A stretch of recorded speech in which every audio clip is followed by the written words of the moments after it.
And I've been chillin', watching the ocean with you. Baby, up with a slow motion crew. And we up in our clouds when people change, but not us.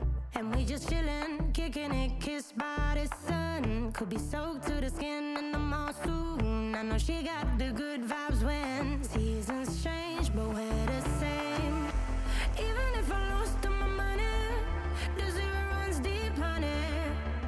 And I don't need to speak a single word, 'cause you got me holding, holding. Even if my jokes aren't funny, my tongue tied up on it. And I don't need to speak a single word, 'cause you got me holding, holding.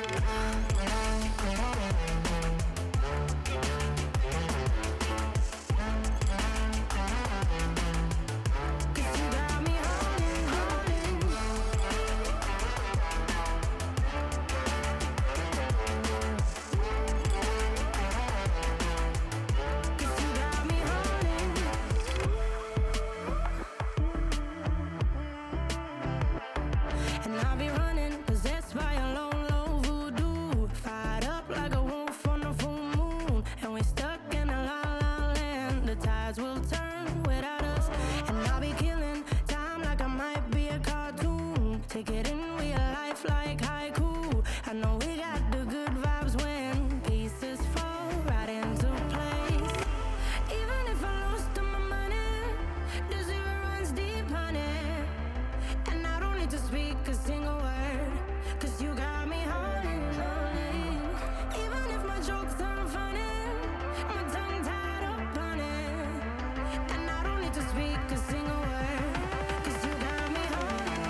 Mama said you're meant to burn as bright as a star among the midnight sky.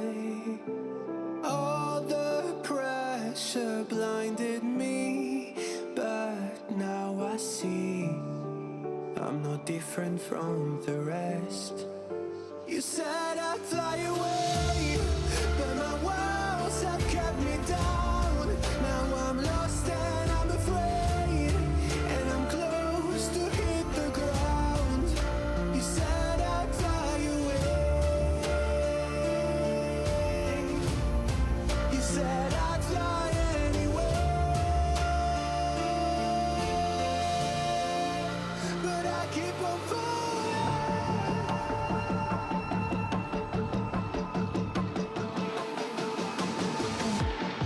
You said I'd fly anywhere, but I keep on falling.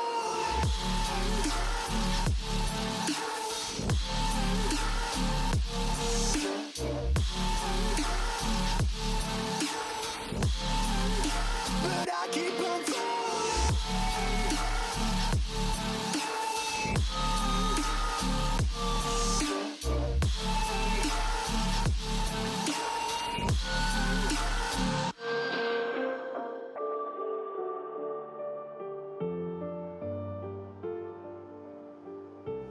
We're all searching for that open door. Show me proof that there is something more. I just hope I am okay with the choices I make. Maybe then I'll understand. You said I'd fly away, but my walls have kept me down. Now I'm lost and I'm afraid, and I'm close to hit the ground. You said I'd fly away. You said I'd fly anyway, but I keep on falling.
Welcome everybody to the Wild Goose Chase Grand Finals. We have a great best of five ahead of you. We have Valkyries versus SSG Academy, and today I am joined here by Interidus.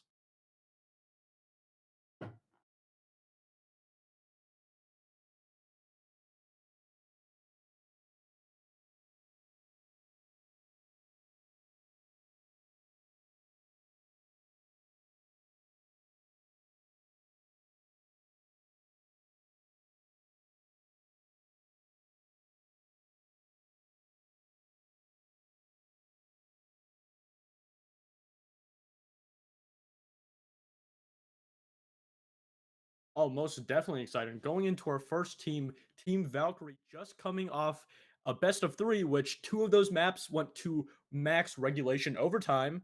But today we have infinite overtime. So if they get to that 7-7 score line, we're gonna keep on going. But for Team Valkyrie, you have players like JJ, Rival, Briar, Deity. These are honestly the same five that you saw in E2. So, very consistent team coming in, been playing with each other for a very long time. And their win rate, 71%, one of the best teams, if not statistically the best team in this tournament so far. Definitely deserve to be here with Clubhouse and Consulate being their best map. But our second team is going to be SSG Academy.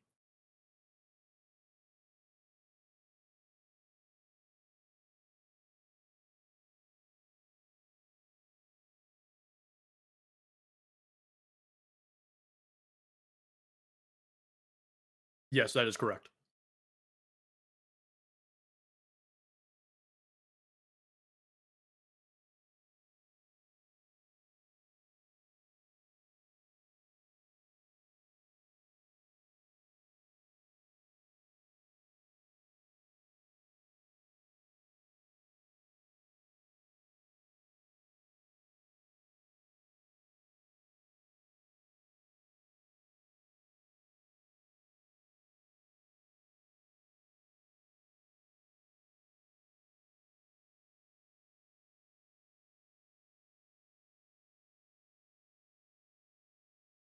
SSG is going to take us to Chalet. That's my first guess. They've played that map, I believe, 3 or 4 times this week alone, in both earlier in playoffs in Goose Chase and most recently in XGS just last weekend, which they did lose that series to Aerial Rise after actually beating them 2-0 in playoffs. But for our actual maps, it looks like we're going to be getting Clubhouse picked by Valkyries. That makes a lot of sense. As I said, and then, Chalet also coming in, Skyscraper also coming out.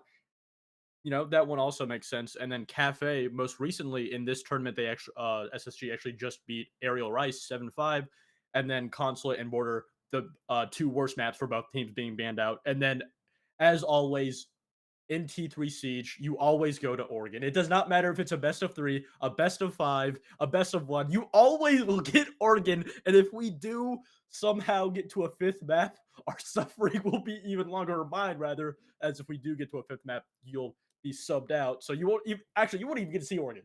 Your pain will be spared. uh,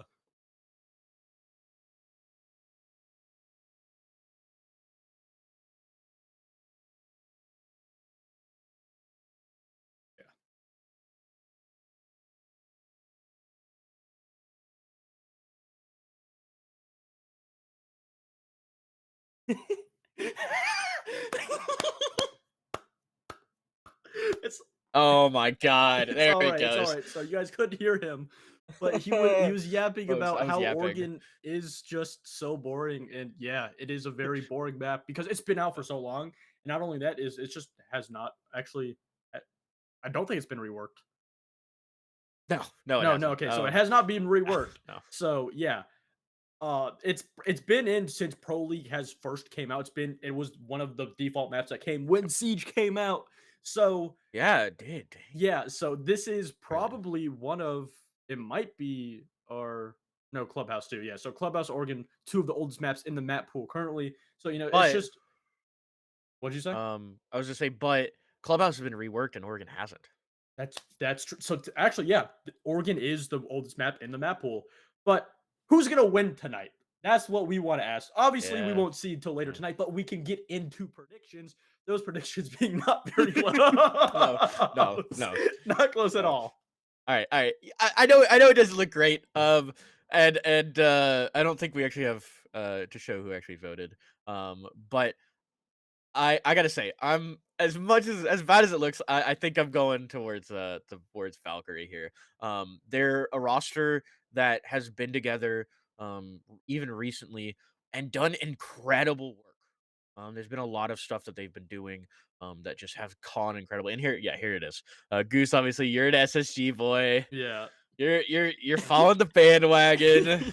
Yeah, it is. But our producer, there's a reason we call him Chad. He's got that vote in towards Valkyrie. Whiskey Run, our observer, is grabbing SSG. Swanberg is the other caster that may be on tonight, depending on how long we run. He's gone SSG. And Nomical, our admin, is going SSG. You know, following that bandwagon. I don't know. I think at the very least, this is gonna be a really close game.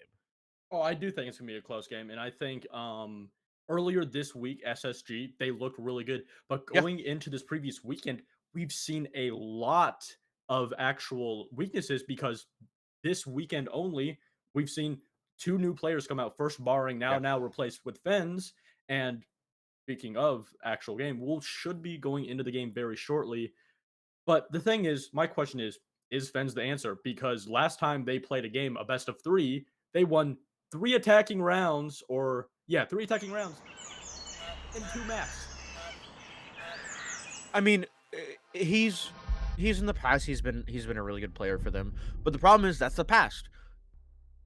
Excuse me. Team Valkyrie has been together as this roster for longer than SSG has been together for this roster, this specific roster. Because, like you said, Finn's just got brought on. Being brought on after playing with another team, you have to relearn a lot of your tendencies. The way that they play together is so much different. And so it's going to be up to him to fall back into that routine and get used to it. As we're going to get used to a ban coming out, Dokevi, not surprising. We'll see what Team Valkyrie is going to ban for their attackers. Probably Ying. But I mean, yeah, there it is. Yeah, Ying just continuing to be the most banned operator, being followed shortly by Dokkaebi. Both of these operators are just two operators that are just really annoying. Honestly, these two operators continue to be banned out because they're simply just annoying. Azami, on the other hand, is actually an operator that is being banned obviously because she's a very strong operator, but specifically she can be used in so many versatile ways on Clubhouse, and this is statistically and arguably one of her best maps, especially holding that top position in Raptors and Garage. Yeah, and the last one is going to be that Fenrir. Not entirely surprising. I do have to say, they have a lot on the board that they're going to have to deal with. Solus is still alive. Cade is still alive. Um, they still have some other options like Flores being able to help clear that Rafter player. But like you said, they don't have that Azam anymore. It's going to be a lot harder to hold, but they're going to have to bring out Wamai, which they're doing right now, but they're on Church. Not surprising. Something SSG kind of likes to play a little bit closer to the chest because you can bunker here. You can play off of each other, and they're probably going to send two up and fall back down the stairs if I expect that. That may also be Valkyrie expecting that as well.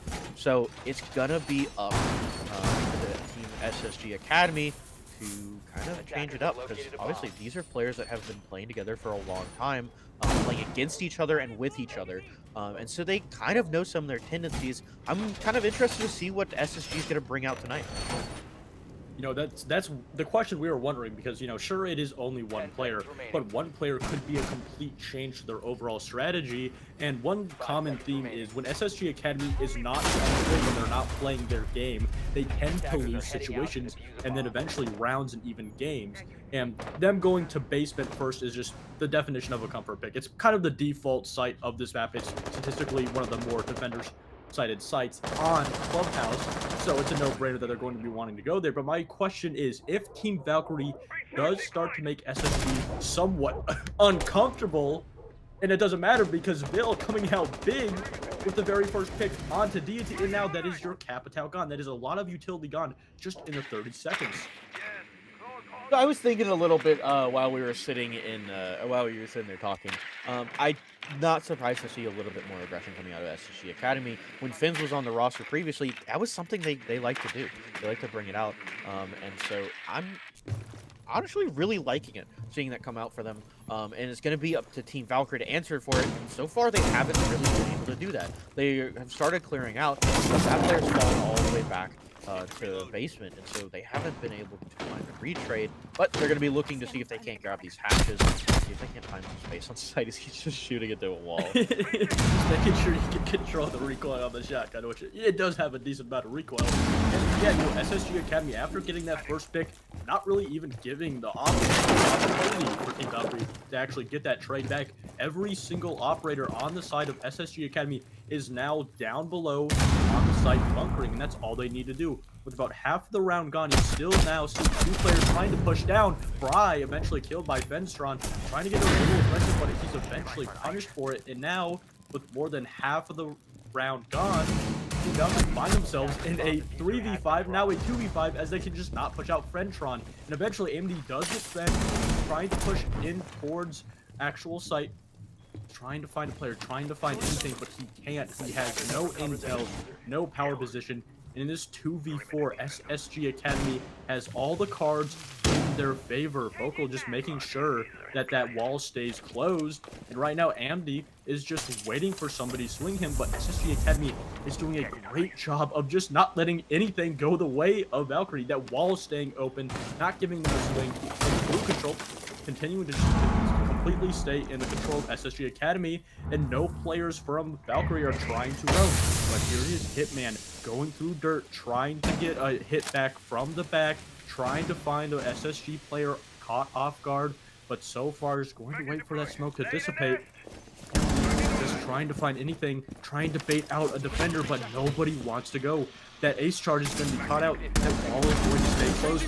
Right now with 13 seconds, Team Valkyrie, you have to do something. You have to make a move. And right now, it's just a standstill. AMD gets the kill onto Hitman, and Focal finishes off onto AMD, and that's the first round for SSG Academy. That's it. That's that aggression that I was talking about. I mean, you got to see Finn sit there inside of Moto and pick up, what was it, 3 kills right there? I mean, it's something I'm not surprised to see. It's kind of their old playbook, and I really like to see it. It means that they're back and comfortable. They're comfortable with their last player. A lot of times, like we were talking about, if you have a 5th player come in, especially this late, they've got to get used to it. And he's already settled in. He's got his players ready to let him be aggressive, have that kind of freedom that he wants. And as they go up to this 3rd floor, I'm going to see if that freedom is a little bit too free, or if it's going to cost him his life. They're going to have to be very careful here.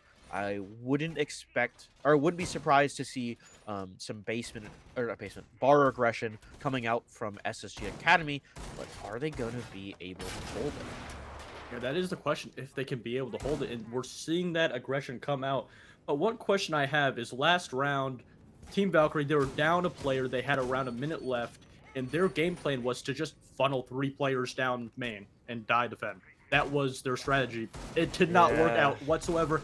And my question is that a sign of, it's just the first round jitters, or is it a bigger thing? Is it, maybe the team not really having the same game plan, not being on the same page? Obviously, it's the first round, but the thing is, if they don't fix that going into whether like this map or even the second map, it's eventually going to punish them. And sure, it's a best of 5, but once you go down 2 maps, you don't want you don't want to go down 2 maps to the exact same problem. Now, the good thing about going upstairs to master is, you can hit site more directly. You don't have to do a complete roam clear as needed. You still have to clear out, down below, as we can see Deity and MT below with that buck just trying to flush out any players, and actually Deity going up main stairs. Hitman just trying to open up all the walls, but it's Deity get the first pick onto Focal. That is big. That is Jeromai. A lot of the utility that he was going to recharge is now gone, and that's a really big pick because now the SSG Academy defense has to flex around. And as another one's going to fall to Fenstron, finally an answer for that first one onto Focal. They haven't really been able to hold a whole lot of space. They got that main wall open, but they haven't found anything really on the 2nd floor they're going to work off of.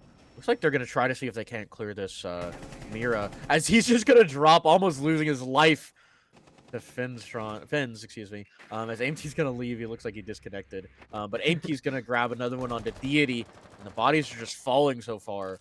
for Team Valkyrie.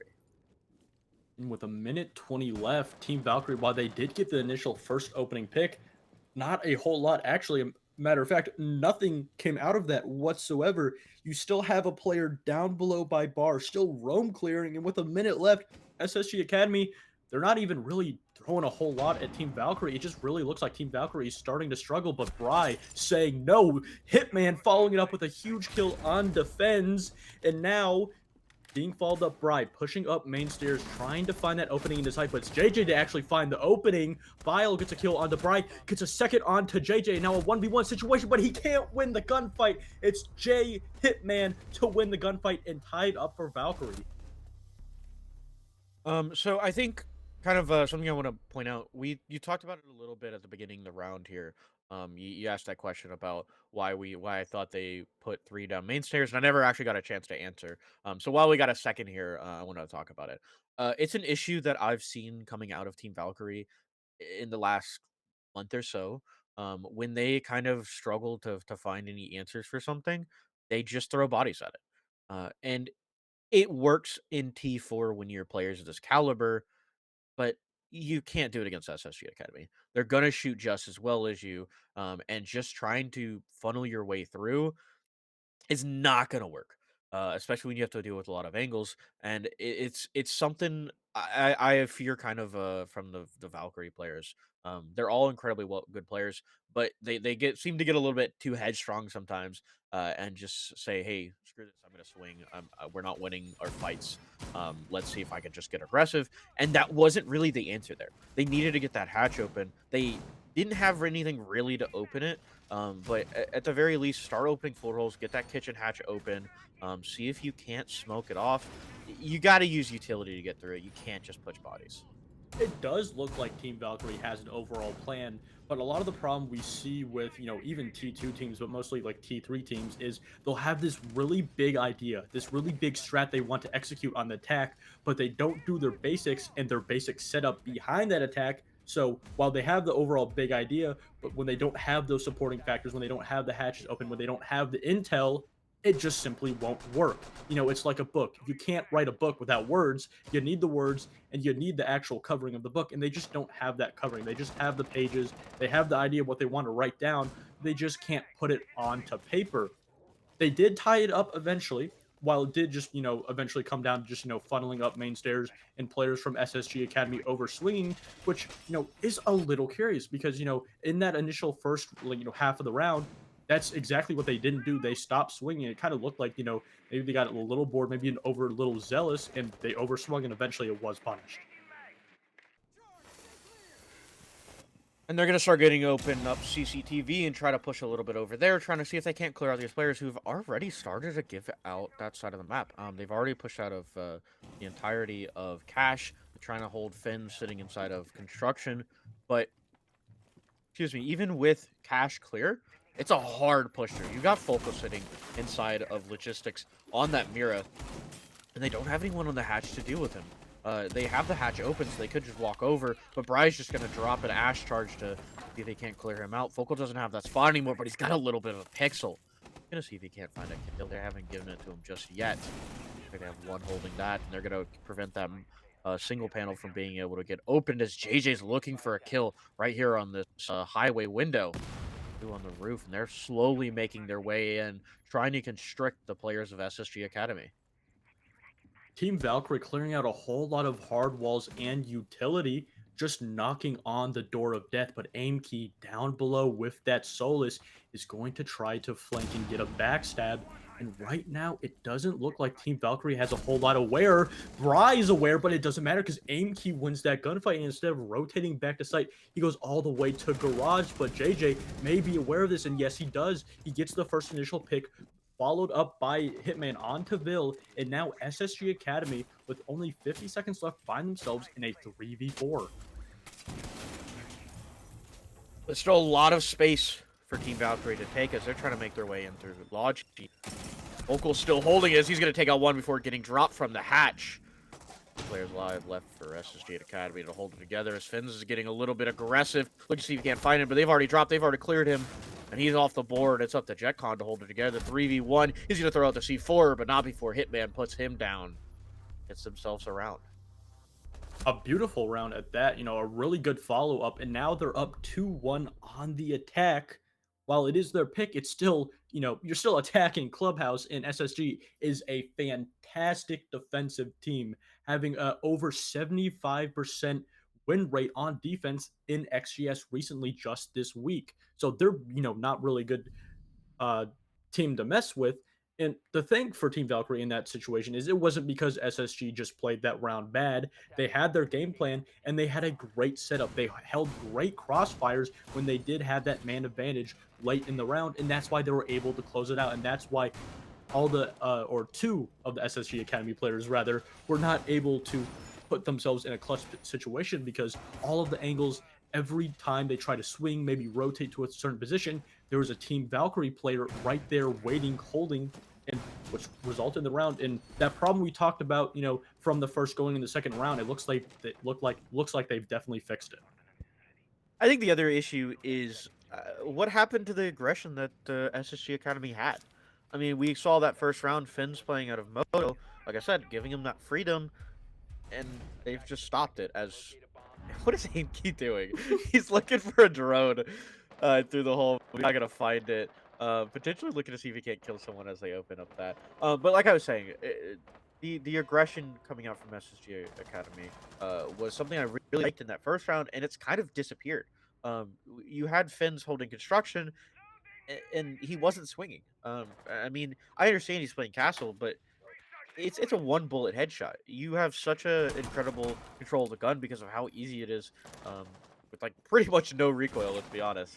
And so seeing him not do that, it makes me a little bit afraid that SSG Academy got a little bit complacent after that first round. But now they're getting a little bit more aggressive as Focal's been playing Central Stairs. Can't find one.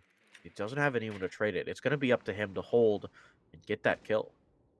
Yeah, so far, Focal just holding a very aggressive position, especially with an operator like Tubarão. You have been seeing this be a more common tactic from a defender playing Tubarão. Not exactly just sitting site, but he will rotate back down to site, making sure he saves his utility and his life at that.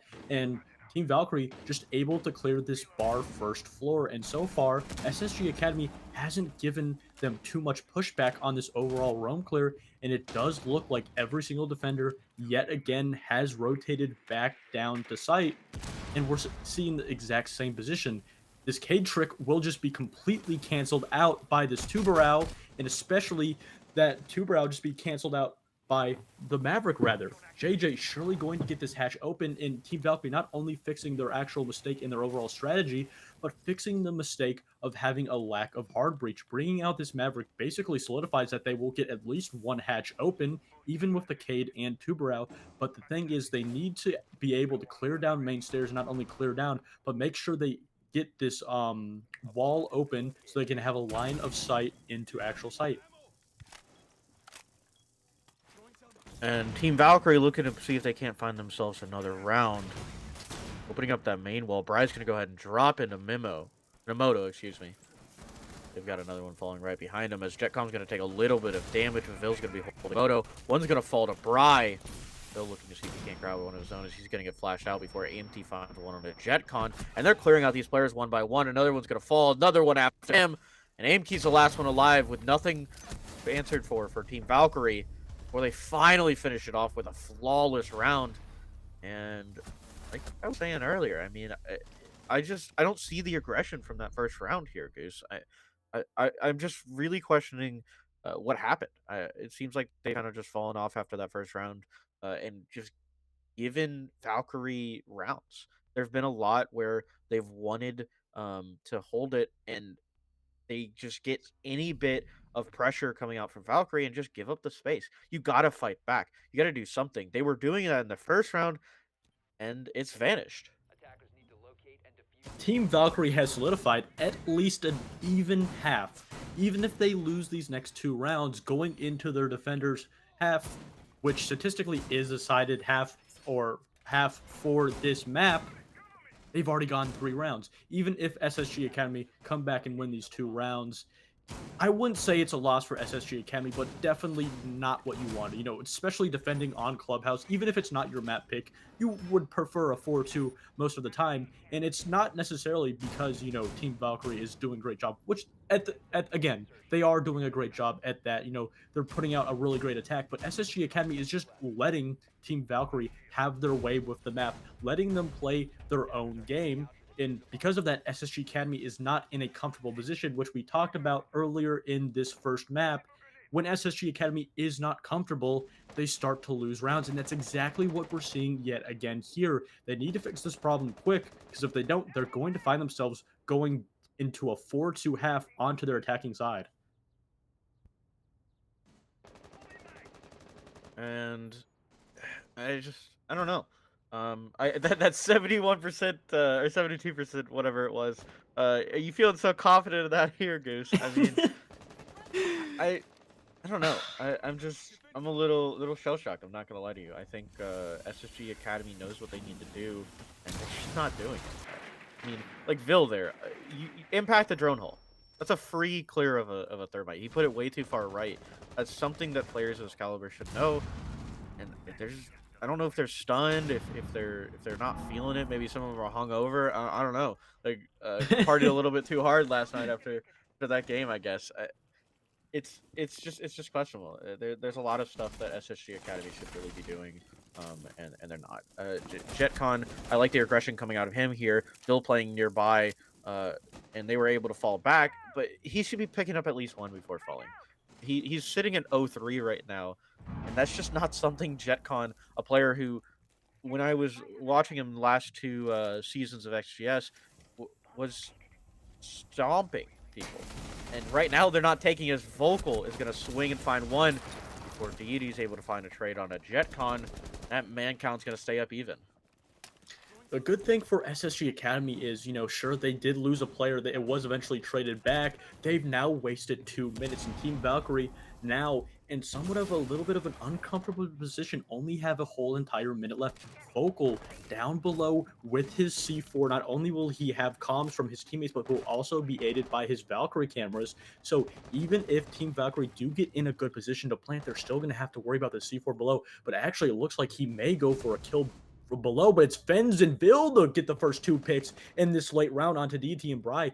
Fens eventually traded back and down, Vil following back up, and now it's all up to JJ. JJ jumping in, but it does not matter because Vil has a huge round and eventually is the player to shut it down. And finally, SSG have found a way to stop the bleeding on their defense. Yeah, I don't know. I feel like every time I feel like I cast Goose, I sound disappointed because it's stuff I've seen time and time again where they're just making silly mistakes. I mean, Valkyrie. I don't know if they stemmed the bleeding SSG did. It's got a bandage on it at the very least. But they're gonna have to pull out this round. They need it. On a map like Clubhouse, every single time I cast it, I talk about it's so well known. It is almost, let's see. Let's see. It was what Maverick was when it was reworked. But year 4? Yeah, year like 4, yeah. That sounds correct. It's been almost 5 years, and there are still people who are making dumb mistakes on it. I don't know. There's a lot that they need to be doing, and SSG Academy is going to have to find this last one. It's a little bit too late to adjust. At the very least, pick up this last round here. They're doing something I really like. I love seeing every single time. I don't know if if they did it last time they played CC. Actually, no, this is the first time. This is the first time they played CC. Which, matter of fact, CC in total hasn't been played a whole lot at all. Yeah, it's kind of become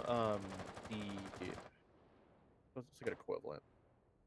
Upstairs, I guess, on Chalet. I don't know what the equivalent would be. But it started being played a lot less because people are comfortable on it, which I really like to see. But it's the last round. They're going back to their comfortability. But that also means Valkyrie knows what they need to do. They need to clear out Garage, and they need to start making a side push into Master. JJ's going to go ahead and get this wall open. We'll see if they can push out these players out of Garage. And one thing I'm really curious about is when they went on to basement, they had a Cade paired with a Tubarão, and you are going to CCTV where there is a huge breach that leads right into sight in a majority of time where attackers will push and you don't bring one breach to them out. Now, they could be thinking to themselves, okay, well, eventually the attack would get it open. We'd only waste time. Let's just bring other operators that could maybe deny them time in that late round and just hope Team Valkyrie, they waste their own time. And right now, I wouldn't say they're completely wasting their time, but they're, taking a little bit of a slow approach here with only a minute 30 left, just opting to clear utility. Bill swinging out, trying to get aggressive early. And so far, Team Valkyrie, they've been pretty much opening, getting lines of sight for free, but they haven't really done anything off of it. They've actually rotated all the way around to the opposite side of the map towards Master Bedroom. It looks like we will see a construction push into the late round. Right now, we're just kind of at a standstill. Players from Valkyrie just putting out their drones, trying to find any little traps that SSG Academy has set for them to trip on. And so far, no SSG Academy player has gone aggressive, but as I just said, Aimkey gets aggressive. It gets a big two-piece onto Deity and Bry, and JetCon follows it up with a third onto Hitman, and Team Valkyrie are just completely falling apart. They had everything set up for this attack, but nothing, and absolutely nothing went their way, and now it's all up to JJ. Now JJ gone, all up to AMD. Benz gets the kill, a 1v5 situation. AMD does get one pick onto the head of Vocal, but cannot find the last. Benz finishes off and ties it with back-to-back rounds for SSG Academy. Another incredible round coming out of SSG. That's the aggression that I was talking about, that I really like to see coming from that first round, that they were able to replicate in that sixth one. And it was a late adjustment, I'll give them that. But they're at the 3-3 half. This could still be their game. This should go either way. It's going to be Team Valkyrie going ahead and starting out on basement. And I'm really excited for that attack if they're going to be playing the way I think they do, as they're, pulling out 3 entries. I like to see that Ace, Yana, or not Ace, Ash, Yana, and Buck. As JetCon's going to be opening up this floor, it looks like Yana's going to go ahead and swap over to that Grim. It's a little bit more information coming out of Finstron. But honestly, I would probably like seeing him on Yana instead. Every time he's been getting aggressive, he's been able to deny a lot of space from Team Valkyrie, which is what you need to do. Team Valkyrie is a team that relies on pushing you out by getting up in your face and you saying, hey, I'm either taking this fight right now or I'm leaving. There's no in between because they don't give you time to figure it out. And so Fens was doing a really good job of denying that pressure by being aggressive. I'd really like to see that coming out from him, as he's going to pull out that Finka, actually. Yeah, I really like that Finka play because it just really gives him an operator where he doesn't have too much utility that his team is going to rely on. He's just going to be able to be that player that can just really push and take those power positions early on and just really rely on his gun. He's not going to be like, a fragging ace that, has to get wall up and then he has to go push in sight. He's Finka. He can just immediately push in sight whenever he feels like or whenever he gets the intel. But the thing is, Bry having all the intel currently holding this top red stairs position, and he's feeling very comfortable being backed up by Hitman. JetCon going all the way over to the opposite side of the map, trying to flood these players out. But right now, SSG Academy have not necessarily found an answer. And Bry going to be sneaking up. Hitman actually being hit a little bit himself. And it's Fens to get the very first pick onto Hitman. Bry up above does eventually get Bill, though. That is a really big pick. They now understand that he's in this upstairs position. Solus on AMD is going to come back and rotate and eventually try to help him, but it doesn't matter because Aimkey gets a pick onto Bry, and now JJ is also found out, and this entire roam from Team Valkyrie is just being completely dissected from SSG Academy. But just as I say that, AMD and Deity, they followed up with a big two-piece. As much as I love seeing all that aggression, as Deity's going to find another one onto JetCon before Focal's going to trade him out. Focal looking for the last one. He knows he has to trade back or walk back. Flash is going to go out. He's been walking up. He's going to try to grab him through the wall. He has to find this last player. As the hedge going to appear before it appears in Focal's crosshairs. Aimsy's going to fall with them picking up that first attack round. But like I was trying to say before, before all the action right there, I think it was a really good roam coming out from Team Valkyrie. Uh, the only reason that SSG Academy really was dismantling it is because they spread out. You had 3 players on the roam, and all 4 players kind of walking around on their own. They set up these ones where SSG Academy kind of started the fight, catching them off guard, giving themselves a little bit of an advantage, and so they were able to get these picks. But the reason that Valkyrie was able to bring that man count back up to even was because they were separated. I liked the play, but you have to be able to, right after your push, get back together. You have to be somewhat close enough where if a fight happens, you can still get back together. And they were just a little bit too far apart. It kind of just gave up a lot of deaths that should have been preventable. But like I said, they couldn't find their way back to each other. And I believe it was Anti and Deity who were able to find those 2 picks to bring it back up to even and make it a lot easier for them to almost pull that round out. Yeah, it did just come down to that 1v1 situation. Both players swinging each other. They knew exactly where they were. And in that situation, that SSG Academy player just came out on top. You know, it's a 50-50 gunfight. Some days you lose it, sometimes you don't. But Team Valkyrie will be going back down to the basement bomb site in church. But this time around, they're going to be bringing a little bit of a different lineup here. JJ going to be bringing out that Wamai, followed up by both of Valkyrie and Cade. So they are opting to go with a little bit more of a breach denial. We're hoping that SSG Academy expects more of a roam this time around. But yet again, just as we saw with SSG Academy in their defensive rounds, Team Valkyrie falling back down to site very early, opting for more of a bunker defensive half. After that TDM of a last round, they've kind of, like you said, fallen back to this bunker. They're going to be playing a little bit more strategically, not letting SSG Academy hunt them down, as Fence is already looking for one. They know that player likes to play behind Jin, and so you're seeing if he can't get him to walk out a little bit further, pick him off. They're going to be picking off the rest of this map as they've realized, hey, it looks like no one's off site, and so we have a lot of freedom to kind of work around. They've got a minute 44. They're going to start getting these hatches open. Not Fins, excuse me. Been used to him on that Cade. Empty. Looking to see if we couldn't find a C4 before it's gotten shut down. That would have been a really big play for them if they were able to find that one. But he's going to be able to prevent it as Fins is going to shoot a little bit in secret. Deity is still alive and dangerous right here on Gen. They're going to have to push out Deity in this blue position. He's holding a power position. Even if they opt to go for this main take, even if they get that wall open and they get control of Church, you still got to deal with that Mira. And the question is, does SSG realize that they have to do this? Do they realize they have all of these players, all of this utility set onto Blue's side? While Fens was over there, he didn't get on his drone once, so he didn't get a whole lot of utility aside from just, you know, swinging that angle, just hoping a player swings him, which eventually did not happen. But it looks like they are going to be going for a main take.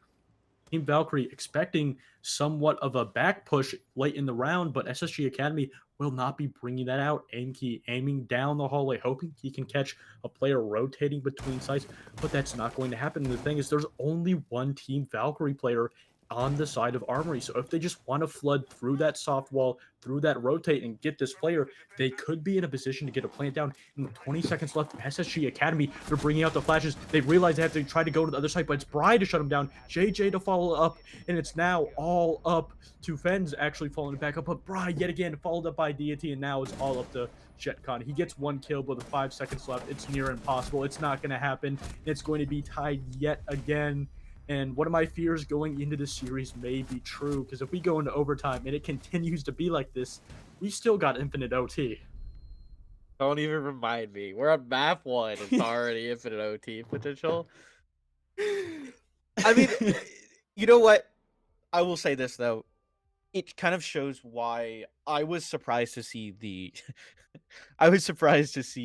the predictions so far apart, because honestly, I was really pulled on this. I think both teams at the top of their ability could win this game, but if they're both at the top of the ability like they're playing right now, it's real hard to dismantle them. SSG did a good job of clearing space, but I mean, if you're gonna bunker down and you're seeing that they're bunkering down, you can't just give up time like that. We were at a minute 44 when I said, hey, I think they've realized that there's no one roaming, and they didn't have any hatches open by the 45-minute mark. I think they had kitchen at the very least, but you're just letting them sit inside a church and waste time. They're not taking anything. They didn't have moto control. They didn't have any dirt presence. Nothing.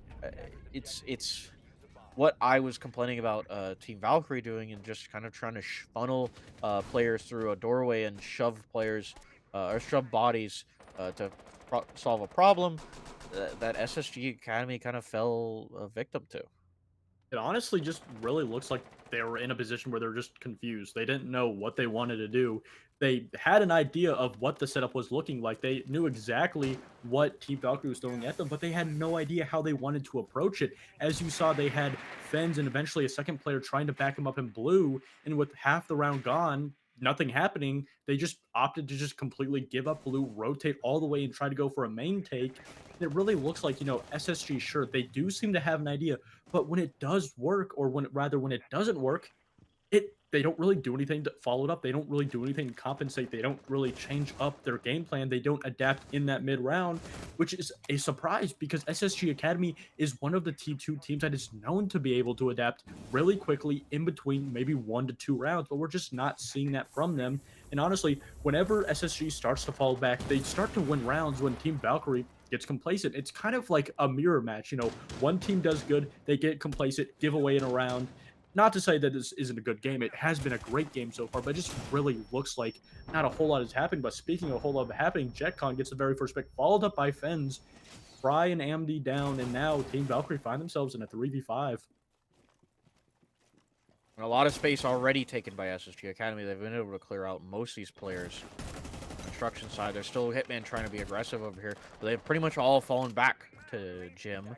JJ's underneath, looking to see if he can't find a C4 kill. Maybe. Oh, yes, I like this. He's got a C4 for that closet. As soon as the call gets made that they jump in, DD's going to call it, and he's going to pop that C4. It's a really good call coming out from JJ here. As he's going to be playing underneath, preventing them from rotating up. But they're really spread for what they have to do. They're down in man count. They need to get aggressive and find kills here. Right now, they're just wasting time, as JJ's going to find one on the bottom floor. Finn's falling to him. Now, Focal. Look to see if he can't potentially jump in these hideaway windows. With 40 seconds left, SSG yet again, they have everything they need to push, but they just cannot find these last 3 defender players. Hitman, or JJ rather, will be flashed out. Focal going in for the plant, but it doesn't matter because Hitman and Deity followed up, but Focal is in Gym. He's planting. He gets the bomb down, and Focal follows it up with a kill onto Hitman, and now we find ourselves, what was it, a 3v2? Now a 2v2 with Focal and Vile in a post-plant situation. But Deity gets a very good pick, and another one. He gets a triple for the round and clutches what almost looked like yet another SSG round win. Team Valkyrie, holding very strong in that late round, came back and won it, and now are only 1 round away from match or map point. Don't get my hopes up too much here, Goose. I mean, it could get really close. But they're both fighting incredibly hard. It's been a really good back and forth. Not a whole lot of issues so far on this half. I've really liked the defenses coming out from Valkyrie. It hasn't just been, hey, SSG Academy's walking in, taking the space like we saw kind of happening on Gym side for SSG when they were on the defense. They've been fighting for it. They've been trying to push them back. They've been losing bodies to hold it. And while obviously you should be winning the majority of your fights if you actually want to win the round, if you end up losing bodies and that's the only reason you're losing space, it's fair. It's not a whole lot I can say about that because you're still holding it aggressively. Gym is really hard to bunker in because of all the pressure you can set up from construction side. And so far, Valkyrie's been doing a really good job of holding that and preventing SSG Academy from really getting a foothold inside of construction. We're really starting to see why they've had a huge problem on attack. Not to harp on that detail too much, but we're starting to see their early rounds, they cleared out cash relatively quickly, and they got it with 2 picks being completely untraded. But then going into that late round, they had the problem. But Team Valkyrie will be going to cache and CCTV, so you're not going to have exactly, the problem of trying to clear the full map as much as you would, a map with or site with Jim. But the thing is, you have to get this wall open. You have to get garage control too, and there's so much utility, so many players set up in garage that it's going to be really difficult for SSG Academy to really deal with it. MK getting this wall open. Trying to see if he can't find that wall open as they're trying to impact him out of that. I was gonna see if he can't get his drone in, but he's gonna miss it. I think he was looking to see if he can walk in the breach right there. JJ's gonna be holding garage, but he doesn't have anyone to help with him. Bry's down there in secret. He's the closest player, but directly there's no one to really take a trade for him. JJ's sitting top red, and he's gonna be able to help Bry. But like I said, Hitman doesn't have that kind of answer for a trade. He's gonna have to be very careful to not give up any space and let them take garage rafters for free.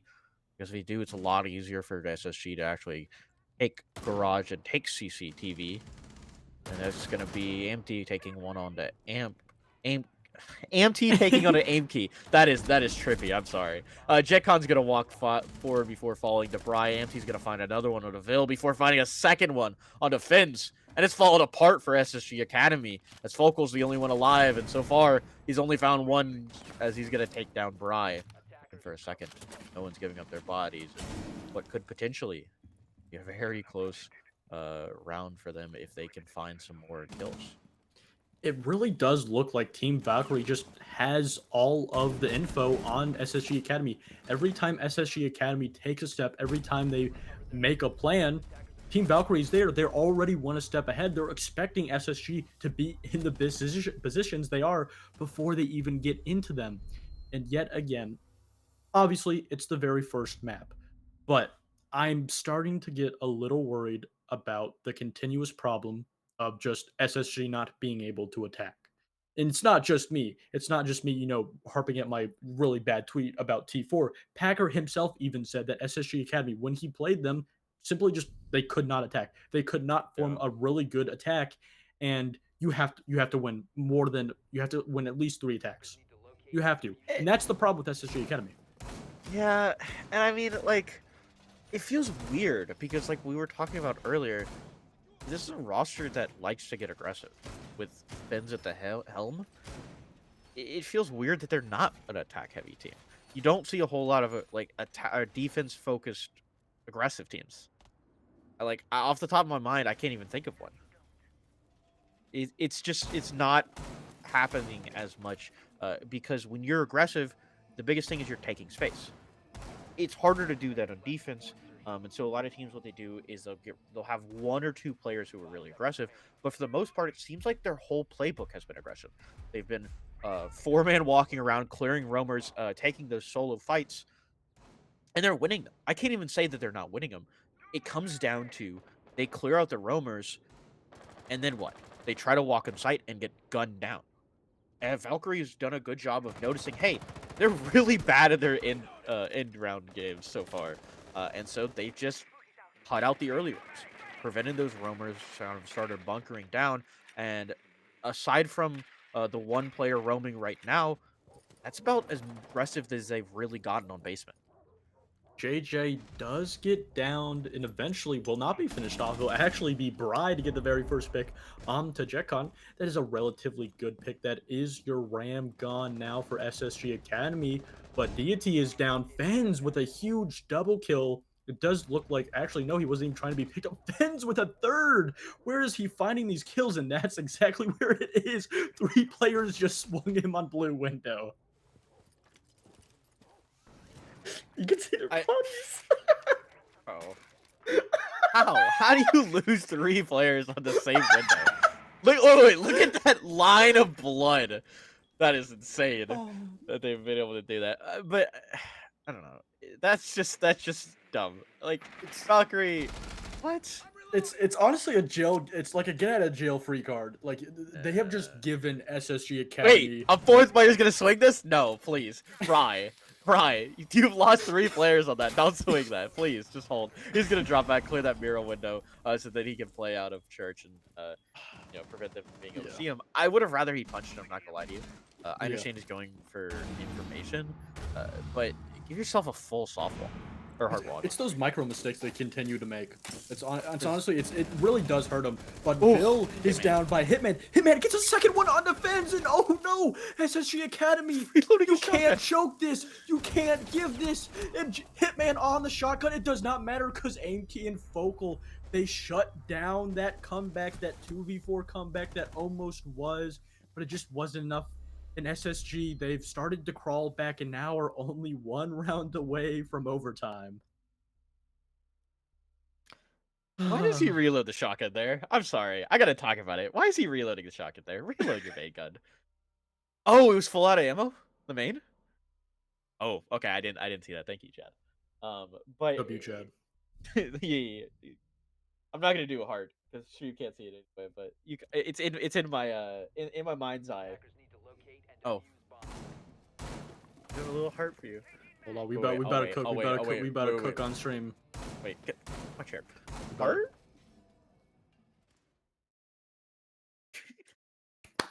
There we go. So ridiculous. So ridiculous. But anyway, I totally forgot what my point was before I said. Why he was really a shotgun. But okay. I'll give him that. He didn't have any bullets in his main. But he shouldn't have swung. You didn't hear the walk up. He was standing there holding you. You just gotta waste time. And I still can't get over the 3-man swing down blue. You lose the first 2. Okay. But 3? Yeah. To be fair, it is the first map, and like honestly, if I was them, if I'm in a 5-man series, obviously it can be a 3-0 still. You don't troll the first map. I'm sorry. Yeah. I'm just trying to find anything to give them, but honestly, that's just a mistake you don't make. Okay, I will say the first, trying to get the revive on the first player, that's a mistake that's understandable, but then losing a player, then going for the revive again, and then losing that player also it's just a mistake. It's kind of a thing like you trick me once, you can't trick me again, but it doesn't matter. It's like because but it's like the people who will play around and go, but I got mine. Yeah. Like, dude, yeah, sure. But like, really? That's what you're going for? Anyway, we're wasting enough time talking about that. We're gonna get to the next round. As Aimkey's looking to see if he can't duplicate it, but Didi's gonna find one on the Vil first. Aimkey finding a lot of information. Wait, she gets spotted when she's just carrying that? Yeah. Or actually, no. She's spotted when she activates it, and she still has the gadget in her hand. Oh. Yeah. Good to know. Doesn't really give a whole lot of info because you can just hear the hatches being open. Yeah, but you can tell where she's going. Yeah, exactly. Yeah, that's true. Yeah. But, it doesn't matter because SSG is just not pushing. They're scared. They're continuing to be scared. They didn't get the first pick. Vil is actually the first player to be picked from the side of Valkyrie. And yet again, we're seeing the exact same problem we have seen round and round after again from SSG Academy, and just the lack of actually pushing until you're basically forced to. And like we saw, they were attacking the first time they attacked this site. They didn't actually push on the site until 20 seconds left, until nobody was swinging from Valkyrie. They were just kind of honestly forced to. Yeah, and it just makes you question this. I'd just like to point out we're at a minute left and they're still opening third. Time's the 6 man. I mean, what more can you say? Hitman's gonna get droned out. They know he's dirt, but will he actually hear the fact that there's 2 players trying to walk in behind him? He looking to see sneak up. Hitman walking up though. He hears the player up there, and he's just gonna cut him down. Insane as a couple are gonna fall. DD's gonna fall as well with the stray of bullets falling from Team Valkyrie. Vicon's gonna find one. Try to keep it alive for his team, but it doesn't matter. That's that first map, and that's Clubhouse already down something that realistically should have gone SSG's way. They're a team that plays incredibly well in Clubhouse. I don't know what I was watching tonight. I won't lie. There was a lot that kind of went wrong. I think the biggest thing was they weren't consistent in the way that they were playing. No. If something works, do it. Like, if it ain't broke, don't fix it. Yeah. That first round, really good aggression. Second round, where was it? I can't even excuse it. There's just so much that they should have been doing. That they were trying. Honestly, it was kind of just lazy. It was. They won that first round and we're like, cool. We just shut them down almost flawlessly. I think it was like 3 players still alive, maybe 4. Yeah, it was like it was a 4v1, then a 3v1, and then a 3v0. And then you just started giving up space. Every single round that they lost there, Goose, they gave up space. That's it. Yeah. That's all it was. They were giving Valkyrie the space, and Valkyrie's going to take it if you give it to him. 100%. Valkyrie, it just looks like they want it more. But not only that, I think now we have identified that it is a big problem. And if SSG do not fix their attack, they're going to lose. Simple as that. I could even see, going in this game, I thought it was going to be a really, 3-1, 3-1 maybe for SSG. But if they don't fix this attack, it will be a 3-0. Simple as that. If they cannot get more than 3 rounds on attack, they will just lose all 3 maps. As simple as that. And it's a very simple problem they just cannot do. And it really feels like we're in a transition period in T3 and T2 where some teams are starting to rebuild and just really reorganize how they want to play. And that's why Valkyrie are such a good team, because they're not redoing anything whatsoever. And honestly, it does seem like they even want this a little bit more than SSG Academy does. Yeah, and but we'll see if that continues in the series. I mean, they've got 4 more maps ahead of them if they can kind of hold on for that long. But we're going to take a quick break before we get over to map 2, and we'll see you here soon.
Been trying to change what I've been trying to say.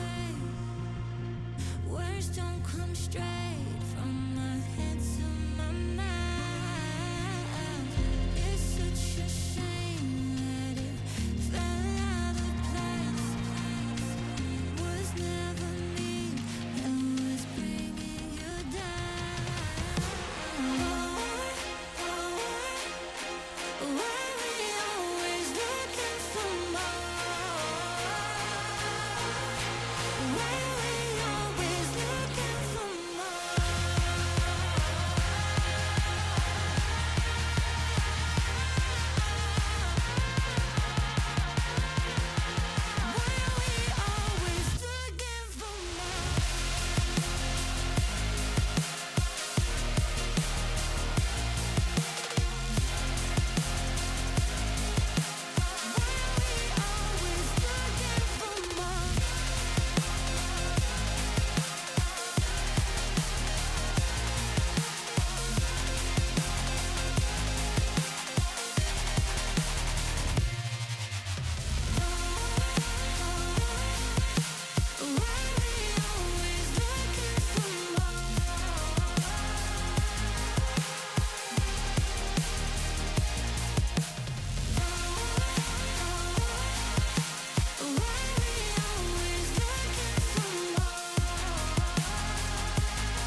what you wanted.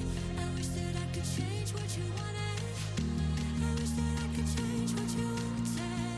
I wish that I could change what you wanted. I wish that I could change what you wanted. Why we always looking for more? Why we always looking for more?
This is how I like it.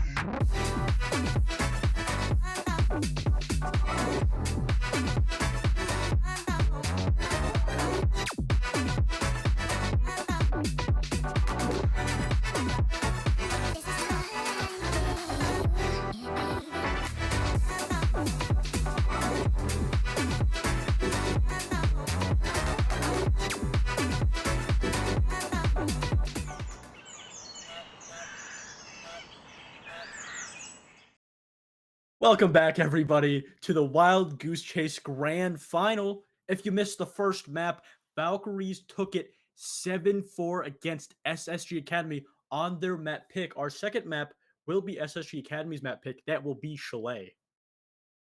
And hopefully, SSG Academy has cleaned it up a little bit for this next one. We were talking a little bit off cam, Goose.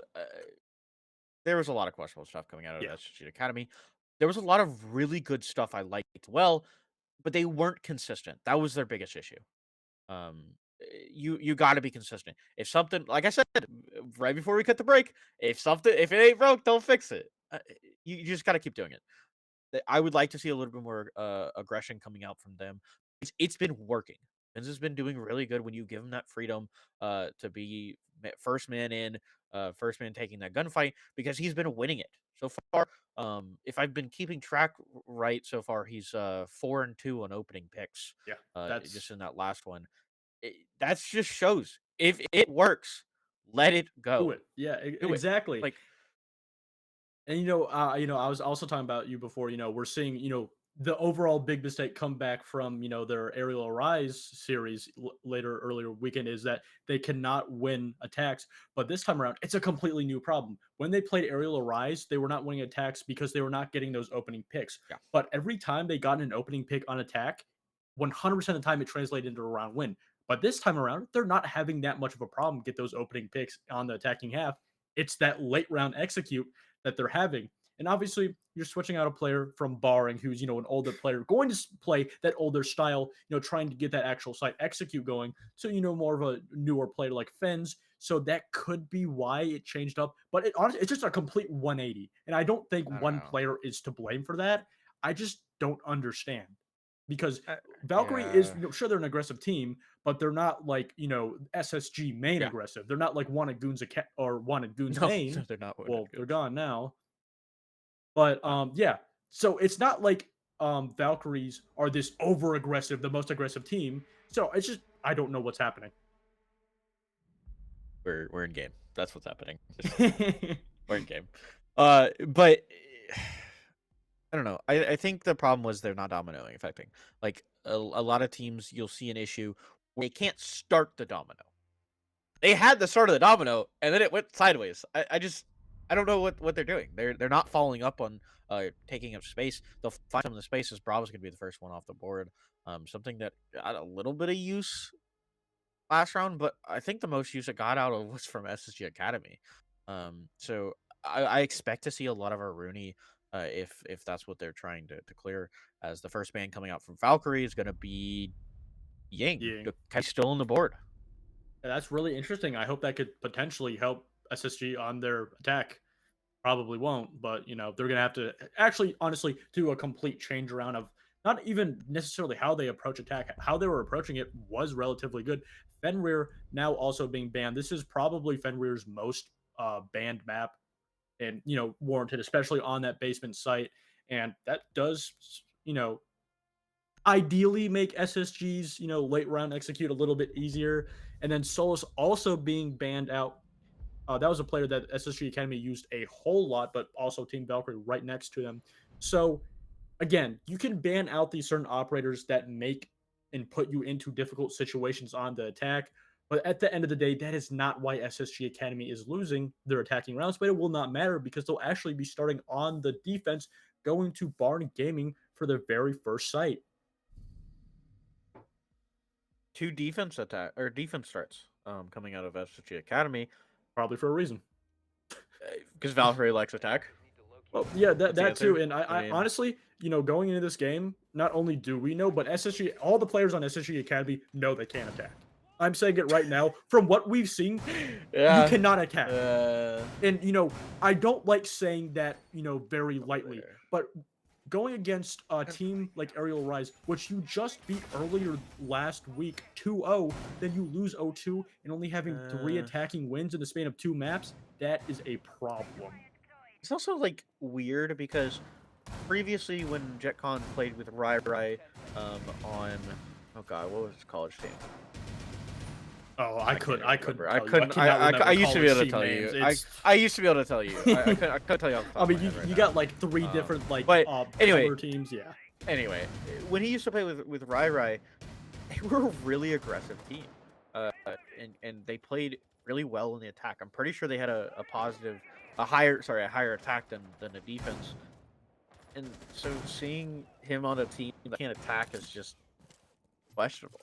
I mean, Bill's always kind of been a player that is fairly solid on both. He doesn't usually shine, but he shows up. He's there.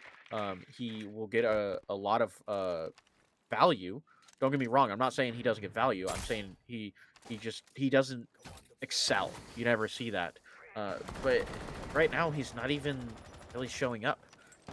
Bill's going to be pushed out of that little corner. That's why I was talking a little bit about him, because I was seeing what he was going to do in that corner before finally getting pushed out. They didn't have anything to really clear nades or anything. So he's going to be forced to push back. Decon's still holding upstairs in mezzanine before just falling because he didn't pay attention to the fact that they opened up office wall.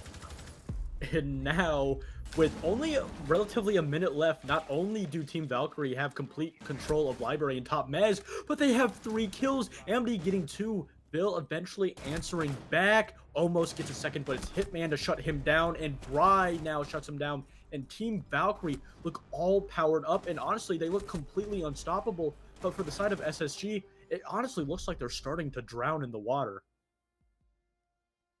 Did they not have main cam? Like, even if they had main cam, you can hear a Buck opening a wall right next to you. Yeah, that had to have been a glitch.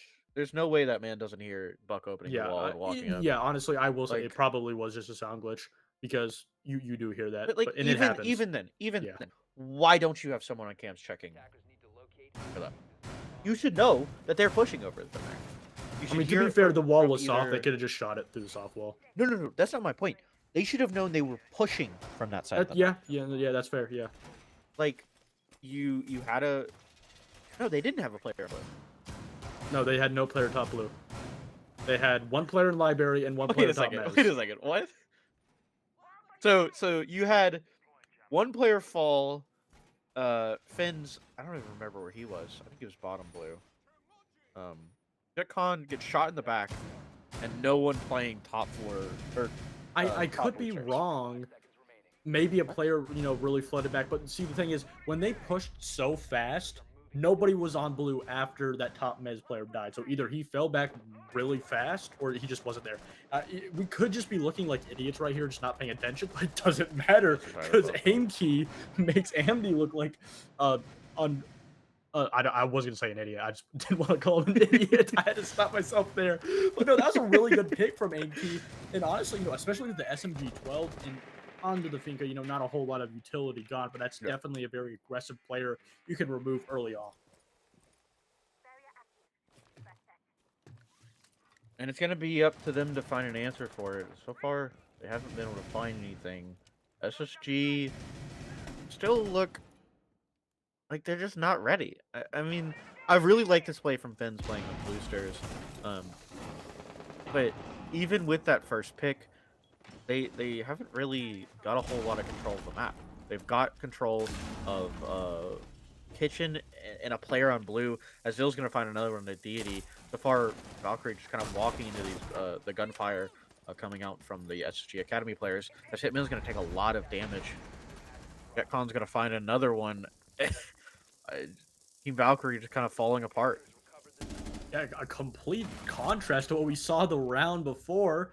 Halfway into the round, and it's just all on Hitman on that big tower rappel. He's just going to stay here hoping a player swings him. That player does swing him, but he misses the shots. They're now very well aware of his position, and they're just going to simply opt to just not even swing him. Just wait for that player on big window to swing, but he's going to drop down, looking to maybe catch somebody off on that rotate back down to site, but nobody's going to be here. SSG Academy realizes that they just need to play very passive. They can just wait for Hitman to come to them because that's exactly what he needs to do. Focal just waiting on the stairs, but it's actually Focal in sight to actually kill him and, a rappel in. Just a round you're not going to win. A really good answer back from SSG Academy, but Team VALKYRIE didn't necessarily throw too much at them in that round. Not to take away from SSG Academy. That was still a really great hold, followed up by very good positioning, able to trade back players that weren't even, in a position to be killed. And because of that, SSG Academy tied it up. I don't know. I still think SSG looks a little dazed. Like, don't get me wrong. Team VALKYRIE kind of just walked into bullets. They're falling back to the issue that we've talked about before of just trying to throw bodies at an issue. They see, hey, here's a player that we really want to clear out, or hey, here's a little bit of a hole in defense, and instead of setting up drones, keeping an eye on him, setting up a crossfire so that you can at the very least get a trade out, they just walk through the hole, and it works sometimes. Sometimes you get lucky and you're able to clear out that player and you've got a bigger hole. But sometimes it happens like that, where Vil could just stand there and get 2 free kills. It hurts to watch this, I'm not going to lie to you, Goose. Because, it does. Like I said in our chat, I'll say something about one of these teams. You'd be like, hey, I really like the aggression coming from SSG, like that last cap. And then they'll stop doing it. Like, there are a lot of rounds that they're either just throwing or being given for free when it's just like dumb mistakes. Like I said, VALKYRIE just walking in the line of fire of Vil, just kind of giving him those solo instead of swinging together, or SSG Academy giving up space for free as soon as they get shot at once. It's hard to compliment a playstyle when you're changing it every single round. Exactly. Sometimes it does work. Sometimes when you do change up your play style, you throw the other team off guard. But the thing is for SSG Academy is they're not changing up their play style to throw VALKYRIE off guard. They're just changing it because they don't know what to do. They don't understand that what they were doing initially was working. They will lose a couple picks, maybe even lose a round, and they'll be discouraged of it. And honestly, you just got to stick to the plan. You got to really put everything, all your cards into one table. Benz puts all his cards onto Bry's head. Hitman also getting a kill onto Vil, followed up by Deity and JJ. They're just going for a rush plant. One player down below with a C4 or impact rather, but he's not going to be able to even get a down onto a player. And now Team Valkyrie in a post-plant situation and effectively a 4v2 with all the positions, and now with Fens down, it's all up to Focal in a 1v4. They know exactly where he's going to be coming. Fens eventually finished off, and Deity to also finish off Focal. And yet again, as you were saying, once Valkyrie start to actually throw something at SSG, once they start to actually apply a lot of pressure, SSG start to struggle, and because of that, they find themselves yet again down a round and almost could be struggling on this defense. I want to make a little adjustment to something you said partway into that round. You were talking about them just kind of changing it up because it to throw out your enemy. You do that when you're losing. Like, that should be something you should say, hey, it was really close. We got X amount of distance from site, or we were right at site door. We struggled a little bit to get in, but everything up to that worked. Let's make this adjustment to get past that barrier. Hey, we know this part of that works. Let's keep that, and maybe we transition it partly. Like, instead of direct taking, where you've seen, hey, there's a hole in their defense that they've been leaving every time. You split your push and you start progressing there, and while they're trying to close up that hole, you cut them from somewhere else. That's an adjustment you make because of a loss. They're making adjustments off of stuff that they're trying to anticipate is going to happen. And honestly, Valkyrie's playing TDM right now. I won't lie. That's what they've been doing for the last time and a half. Is all they've really been doing is playing TDM, walking into SSG and taking the fights. And it's been working. SSG is trying to anticipate some high plays coming out from Valkyrie, but they're just kind of walking at them. Yeah, and as you said before, the round just before the last one, they had that exact TDM style. It was punished, but eventually it does result in 2 rounds. But Vil yet again getting the first initial pick onto JJ. Vil really being that aggressive player on the early round for SSG on this Chalet map. And yet again, he continues to just reap the rewards, and he's not being punished for it. Team Valkyrie somewhat just being forced to play around him, going to try to get walls open, trying to see if they can get a pick in. They did not shoot default camera. JetCon looking to He's see. looking. He's looking. He's gonna run out. Jump it out. He knows the player. He knows the player's there, but it doesn't matter. He doesn't find him because he gets him. But Vil JetCon. right on the window behind Amdi eventually gets that refrag. And now SSG Academy have put themselves in a 2v4, now a 2v1 position. Bry completely locked in this position, going to get some shots off, but it'll be Focal to win the gunfight and win SSG Academy their second defense. And I'm just going to say it right here, I'm going to be really worried if SSG does not win these next 2 rounds, because they've honestly only been able to win 2 attacking rounds, not only in the last map, but in recent. So if they don't solidify that 2-round lead going into the second half, I'm going to be worried. I will say, though, that was an adjustment based off of a loss. That is what I want to see. They saw something that happened. And yes, don't get me wrong, it is not the same site. I'm fully aware it is not the same site. You can still make an adjustment based off of the way they're taking each site individually and saying, hey, I noticed they did this. It didn't entirely work, but this is how they've been approaching getting up to us. And they've made that adjustment. I like to see that coming out of them as they're going to be making their way over to kitchen. And I would like to see a 3-man upstairs. We know that Valkyrie is willing to just direct take sites. We know that they're just willing to walk in. And so let them. Create a trap. Create all these holes upstairs in office. Let them funnel in and just kind of tear them apart from there as long as you can hold top floor. Yeah, and for this site specifically, top floor is that key to winning the site. If you lose that top floor control, it makes it so much easier for the attackers to get that bomb down. But if the attackers have to hit site from a two-dimensional push and not have that top floor clear, you're basically just running into vertical plays and you're just going to funnel into the gunfire of the players from above. And it does look like Team Valkyrie have the players, have the utility all set up in place to actually clear this top floor out. But if I'm SSG Academy and if I'm looking at them in this map and in this entire series, they need to be able to lock down these power positions early on the round, because if they do lose those gunfights, they need to be able to solidify that, they force Team Valkyrie to hit site at a really low time, maybe even 30 to 20 seconds.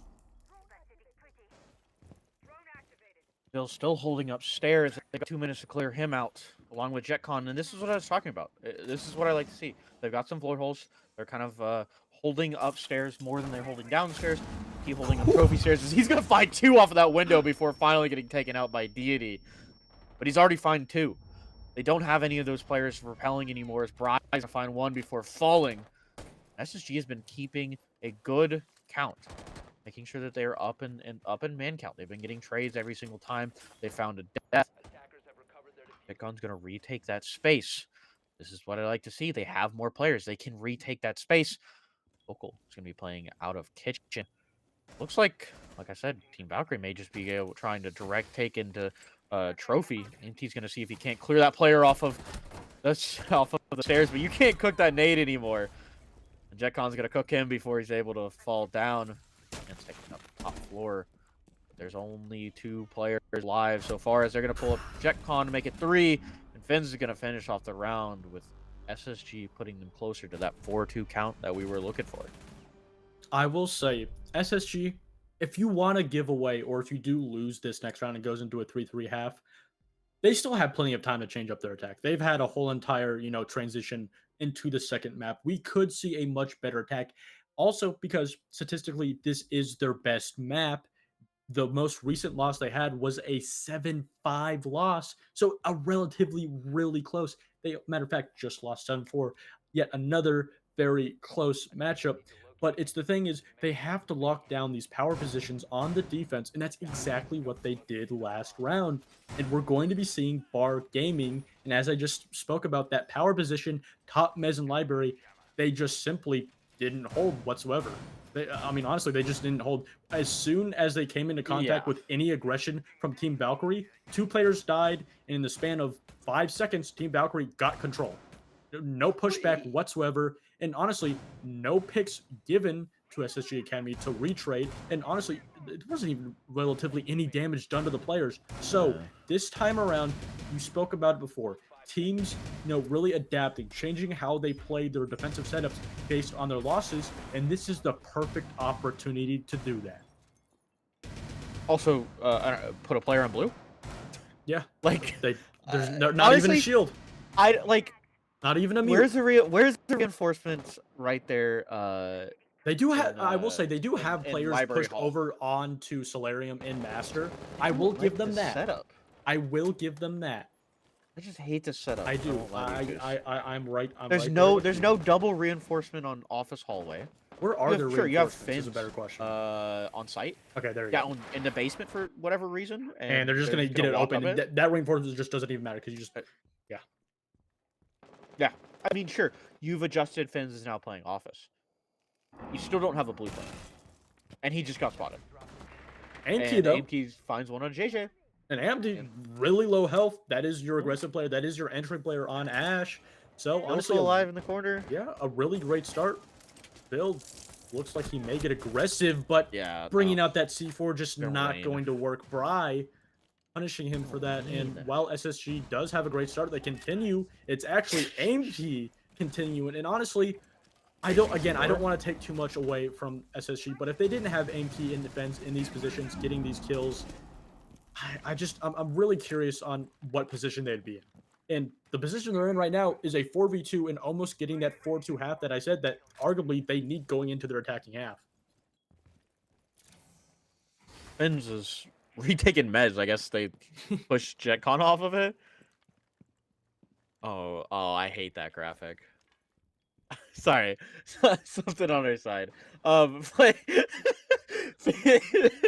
Fins is gonna be rethinking that mezzanine position as Jekon's gonna go ahead and fall.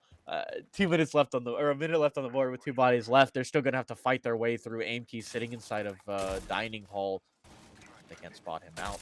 He's going out, but so far they haven't found him. As Aimkey's gonna creep up, looking for the first one. He finds it on a Bry. But does he know there's a player behind him? Hitman can't cross another name off his list. He's gonna swing. He's gonna find Aimkey and take him down and take out that gunner from SSG.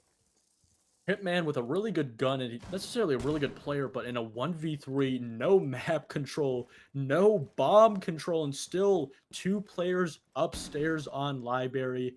This is just a round SSG could not throw, and if they do, it would be a throw for the record books. But Hitman just trying to find any head, any player that might overswing just even 1 pixel, but SSG is not going to be giving him anything. It is JetCon to finally finish him off, and SSG taking their defensive half 4-2, looking relatively a lot better than we saw in the first map. Yeah. yeah. But let's be real. Valkyrie is kind of just shoving bodies. Like, I know I said it earlier that they were doing that in kind of in Clubhouse, but it's a lot easier when you double up and shove bodies.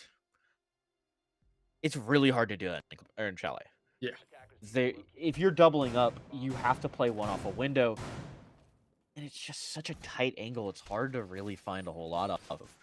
Chalet's a big thing of using utility, and Valkyrie's not exactly the master of using a utility. I won't be too brash here, Goose, but they kind of want to just walk in, and I get that. I get they want to play aggressive, and sometimes the aggression works. Chalet's not the map for it. You can shove your way through, but shove your way through with utility.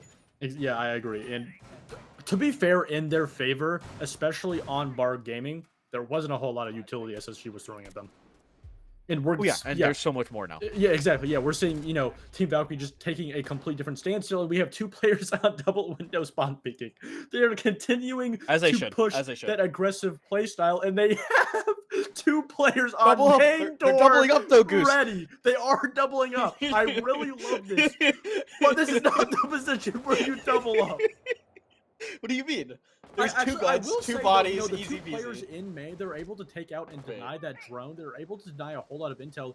And if Focal does choose to swing this, even if he does get a kill, he will surely be traded. But SSG Academy just being really passive, really careful of where they step, making sure they don't step too far into the bushes. And JJ down below, I actually, even though we were laughing, I really do like so far how they're not really playing this round, but really how they're approaching it. But it doesn't matter because Vil, yet again, getting that first pick, and Foco follows it up by getting that mirror. That is a huge play and a really great start to their very first attacking round. 1 mirror off the board. That makes it a little harder for them to hold out a mezzanine. But JJ's still alive. He's just creeping out towards his main window, or main door. I don't think he's aware that there's someone just upstairs in that balcony. Focal sim right there, trying to see if he can't find that other Valkyrie cam, if I assume correctly. Phil creeping his way in through piano. He may find one before Focal finds one on JJ. 3 bodies just falling in unison. They've taken full control of top floor and full control of the round as SSG Academy is going to take it flawlessly in the matter of seconds. That is hands down their best attacking round this series so far. And I really love this from SSG Academy. Sure, it's their first only attacking round on this map, but just looking how they played and how they've translated that playstyle onto attack, it really looks like they've identified the problem and somewhat fixed it.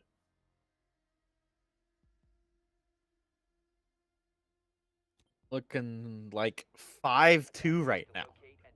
I was thinking a little bit. I was like, I really like the slow and methodical take that they're doing here. They were doing a good job of slowly taking pressure and creeping up. Like we saw Vil creeping up piano, and then I look away for a second. I look back, and there's 3 bodies on the kill feed. I'm not too sure what happened there in Library. We were looking at Bill, but they just collapsed. I think what happened is someone jumped in library hall window right there and just murdered that Wamai sitting behind the shield, and it just happened in unison. It's something I'm not entirely surprised to see out of SSG Academy, but Valkyrie not winning any of their duels there, that's something I'm surprised to see. Yeah, you know, it is a little bit worrying for them. You know, I'm not entirely sure of the statistics on their overall, you know, win rate on this map, but SSG Academy, as I said, going into this map, this is not only their map pick, but statistically their best map in the current map pool. And it looks like we're going to get an answer back. And my question is, sure, even if they do win this, they could win the next 2 rounds potentially. Is it going to be a play style thing, or is it going to be a map thing? Maybe they're just really comfortable on this map. They're going to Skyscraper next. That's not a map a whole lot of teams tend to be that comfortable on, especially since it is one of, if not the most defender-sided maps. And Aimkey continuing to get those opening picks. Now he gets Amd, and that is now your, well, my Dawn. And that's Blue Stairs taking control of. And Deity is going to fall as well, defends. And they've gotten most of top floor control, except for Bry, still kind of creeping upstairs. Hitman trying to hold him from the main breach. Bry's going to get a call. I don't think they hear him. Even though he's in a power position. Oh, no, they did. Looks like Dokebi heard him, waiting for him to rotate out. He's going to swing away from this doorway, but he's going to swing directly into the gunfire of JetCon before JJ's able to walk upstairs and take Focal out. Find a little bit of an answer before Aimkey shuts that down. And it looks like they're going to go ahead and shut down another defense from Valkyrie as SSG Academy puts themselves on match point. SSG Academy completely turning around. They look like a completely different team. Team Valkyrie. Oh, they're awake. Yeah, they're fully awake. Team Valkyrie just were not ready for this awakening. They have not had an answer back. They got 2 rounds back to back, but SSG said, we'll do you one better. We'll get you 5 rounds in a row. And now they've gone 2 rounds in a row on attack. And not only that, 2 very convincing rounds, one even being a flawless round. And it really looks like SSG Academy, like you were speaking on in that first map, playing into that really aggressive, hit you fast play style. And they honestly, it just really looks like that first map. They were playing a little slow, and they just really got down to themselves. They didn't really believe in themselves in certain positions, as you saw. You know, in one round, Fens was just sitting at the top of Blue Stairs, didn't really do much. He was just sitting there because he didn't really have the confidence to go push down and just trust his gun skills and overall game sense without any utility. But that's completely changed. Sure, some players are being drones, but you still have a lot of SSG Academy players taking initiative, swinging, taking map control without that intel, trusting their overall game sense.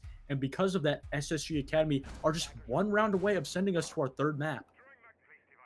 Yeah, and I think the biggest thing is, like, it's easy as an attacker to take that first step into a room. It's hard to take that second one. Being able to know exactly where you need to go right after and willing to continue to go through. A lot of players will get caught up because they'll walk up to a doorway and they'll swing it, see one person, and if they don't die, they walk back and just kind of fumble. They aren't willing to continue up. But SSG Academy right now looks hot. They look like they're taking the second step in stride. As Hitman is gonna find one on the Aimkey and looking to shut down this SSG take, as they're like you said, on match point and have been rolling through Team Valkyrie so far. You know, rolling through Team Valkyrie, they have been, and so far, with a minute left, Aimkey, actually, for the first time, I believe, this map, in a round that they have not, you know, potentially lost yet, being that first pick onto him, and clearing out that shield on top blue relatively quickly, but they still have to worry about Amity on this top mezzanine position on this mirror. They still have not gotten this mirror wall open. But the thing is, aside from the player on top blue, he is somewhat alone. That blue player not going to be able to hide behind that shield. SSG doing somewhat of a bottom take, going to try to get bar and stock wall open so they can create pressure, but it doesn't matter. They don't even need to get the wall open to down Deity. And now with a minute left, SSG is in a position to start to push and take site. But the thing is, you still have so many Team Valkyrie players spread out. And my question is, will it be the death of them or will it result in a win? But it doesn't matter because Fens just goes right into sight and takes it, followed up by JetCon and Vil. J Hitman in a position, but it does not matter because Fens shuts him down. And SSG take the second map, 7-2. We talked about it.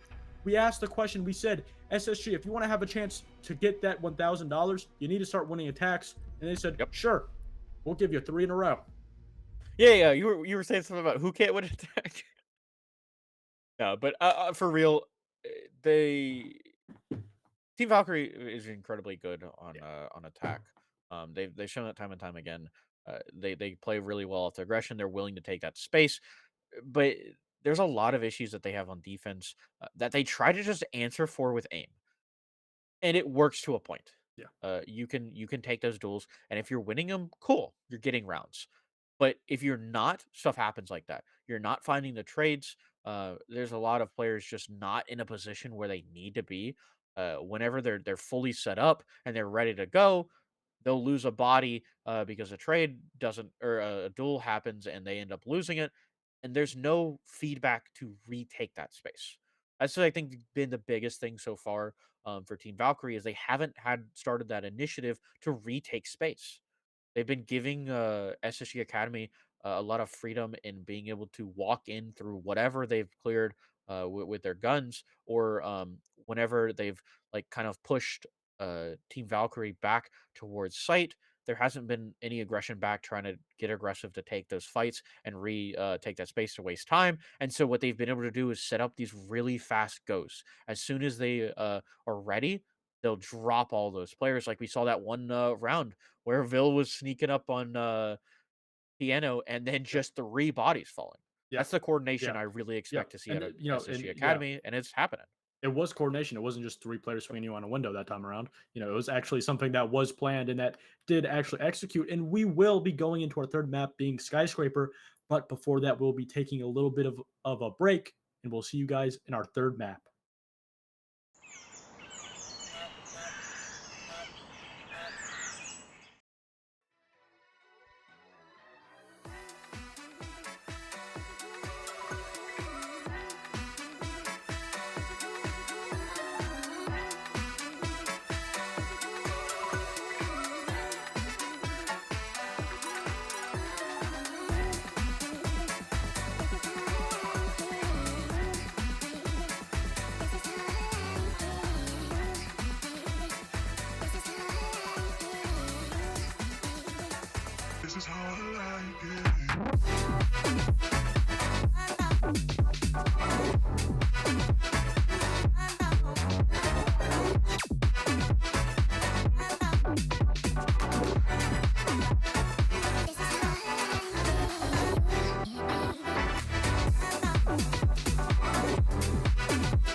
man. This is hard fucking beeping after aliens. We on top of the world, we the sapiens. Do you understand massive complication there? Do you really think you know what I'm made of? My flow is so magical, I'm old, call me Gandalf. You can shine, but I'm about to go off. Heard me wanna believe what I'm saying, but I cannot do this at all. Welcome to reality, there's no way back. Welcome to reality, there's no way back. Welcome to reality, there's no way back. Welcome to reality, there's no way back. Welcome to reality, there's no way back.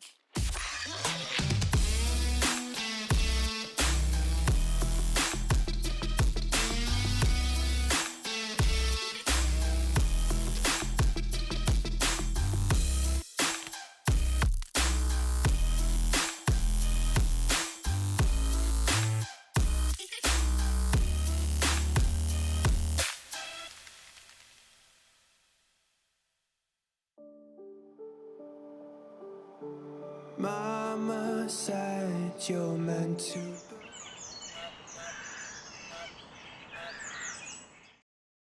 Welcome back, everybody, to the Wild Goose Chase Grand Finals, and we've gone to our third map, and it's all tied up 1-1.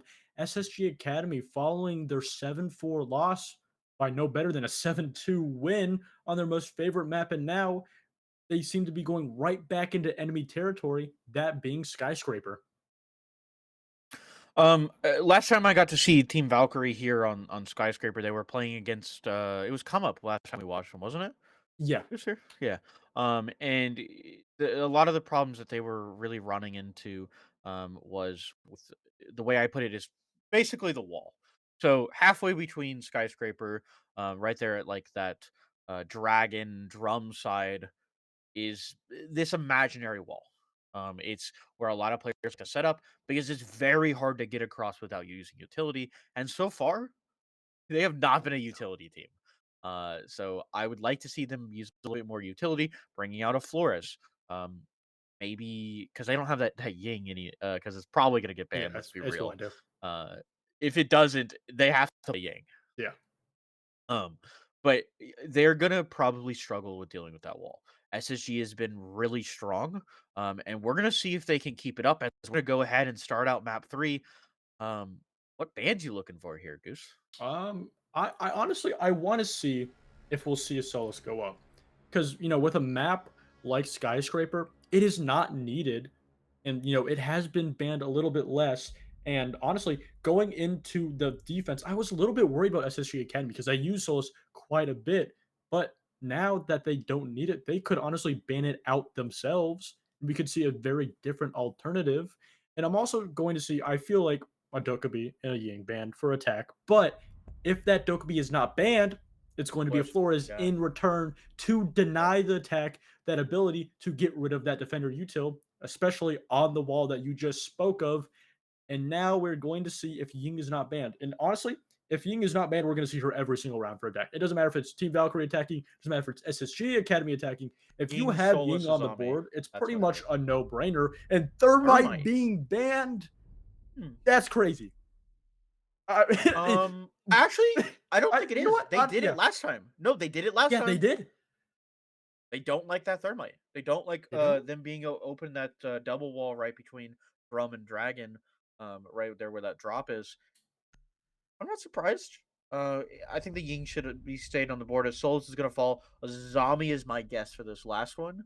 If they're not banning a zombie, let's see. What do they got? Zombie? Nope. No, Fenrir. Okay. I can see it. I can see it. Yeah, that's. I'd say that's valid. It goes to the continued theme of what both of these players and teams are bringing. But the thing is, for the very first time, we're going to be seeing Ying being able to be brought on the board. And the question is, Team Valkyrie, the very first round, are you going to bring her out? We do see a Lion, but no Ying, a Brava and a Lion being brought out somewhat instead. A little curious. JetCon bring Warden out, already anticipating it, but it doesn't look like he's going to be actually meeting that Ying. Um, I I get what the point of Ainke bringing that thorn is. I'm not the biggest fan of it. I think it's a comfortability. He likes that gun, and you get that preventing them from being able to just walk in without having to deal with that. I don't love it. I think if you're gonna run something like that with the way that they are looking to set up, bring a Rooney. You've got that long Yeah. range Mark 14. Bring what else is on the board? Bring a zombie. Like a Yeah. zombie's on the Yeah. board. Bring her. Yeah. You put in a zombie barricade right there on Geisha on either side to give yourself a little bit more wiggle room to be able to walk around inside of Geisha. Still looking to see if he can't find someone, but he's not going to be able to find anyone. His aim key is going to fall, and it doesn't matter. That thorn doesn't matter anymore at all. It's off the board already. Oh, yeah, that's the second round of the last two rounds leading off the last map that Anki has lost the opening pick. Before that, he was pretty much, I believe he had around a 70 to 80% success rate on that leading off of his very first map, but he's going to be taken out very quickly. Didi making sure he gets that wall open very quickly, making very quick work, trying to find yet another player, but he doesn't. It's actually Fens with a very nice shot on the SMG-12, followed out by JetCon on the run out, and Amki putting question marks in the chat, wondering, Team Valkyrie, what are you doing? Yeah. They picked that first one off of aim key and then just threw two bodies into this dragon hold, and it isn't gonna work. He's got a shield. He's got this Wamais. You're not finding that kill as easily as they want to. As Aimty is gonna find a little bit of a hole via the Habana breach. Still trying to hold it together for his own. They haven't been able to clear him off yet. Looks like they're trying to do that now. First flash going out. They're going to try to see if they can't grenade it off as it's going to be picked up by another Wamai, but it's going to be enough to take it off the board. But they've already wasted a minute and a half right there, and they haven't found their way up onto this black or this top. Even after losing that player, relatively, they have cleared out the wall. They have cleared out top shrine, but they have to clear out this last player on the side of Bill in drums, just hiding in this cheeky little corner, waiting for a Team Valkyrie player to swing on towards Geisha. But right now, there's no player over there. No one will be swinging. And the question is, will Team Valkyrie be able to identify Vil in this position? Because if they don't, he can just swing and get the two players right there. But actually, Team Valkyrie looks like they're going to do somewhat of a split push.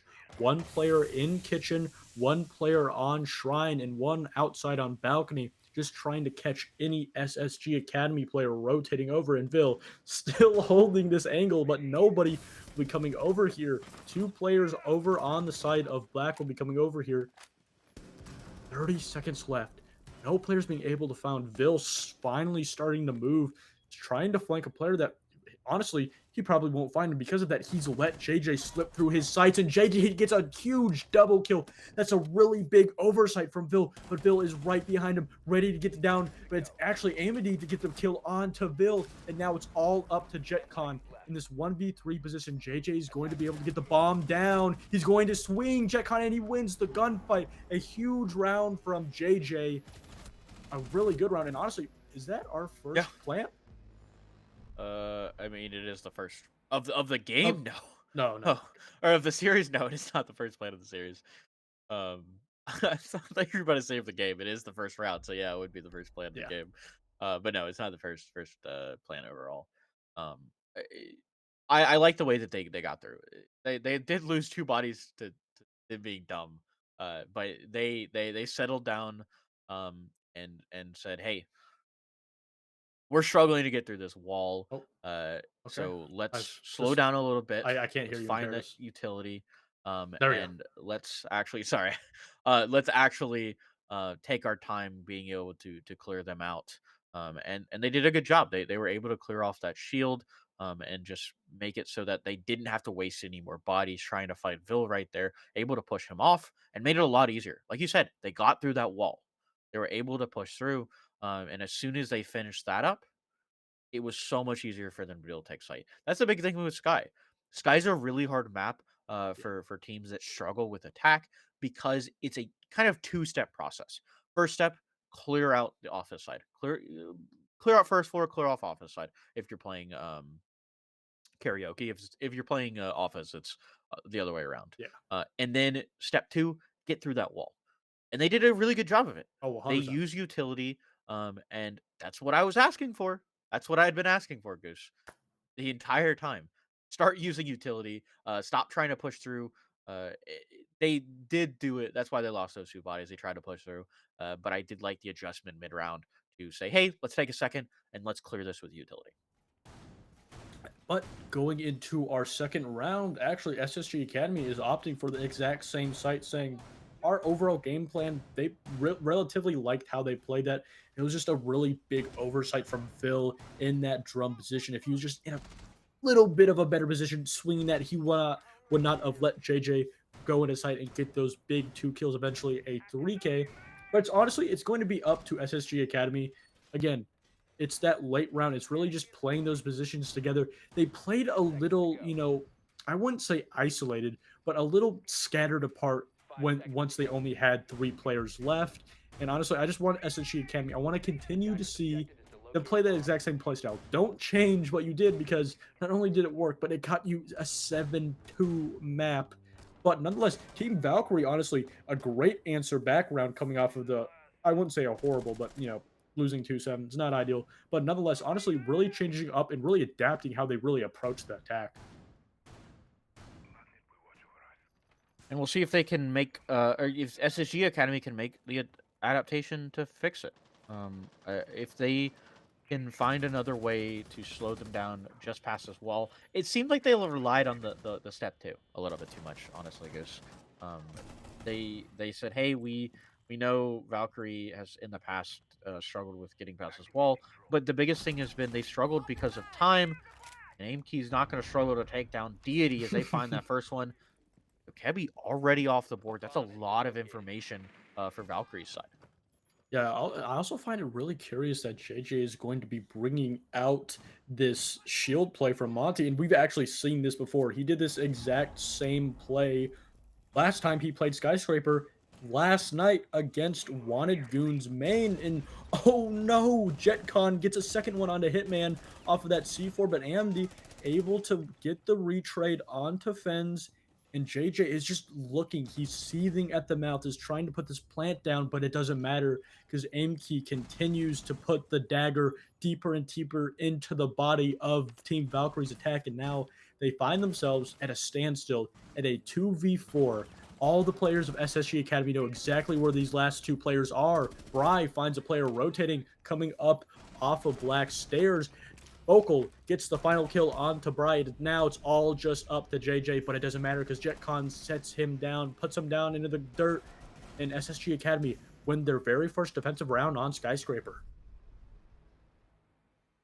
Okay, I'm going to say this first. I am a shield guy.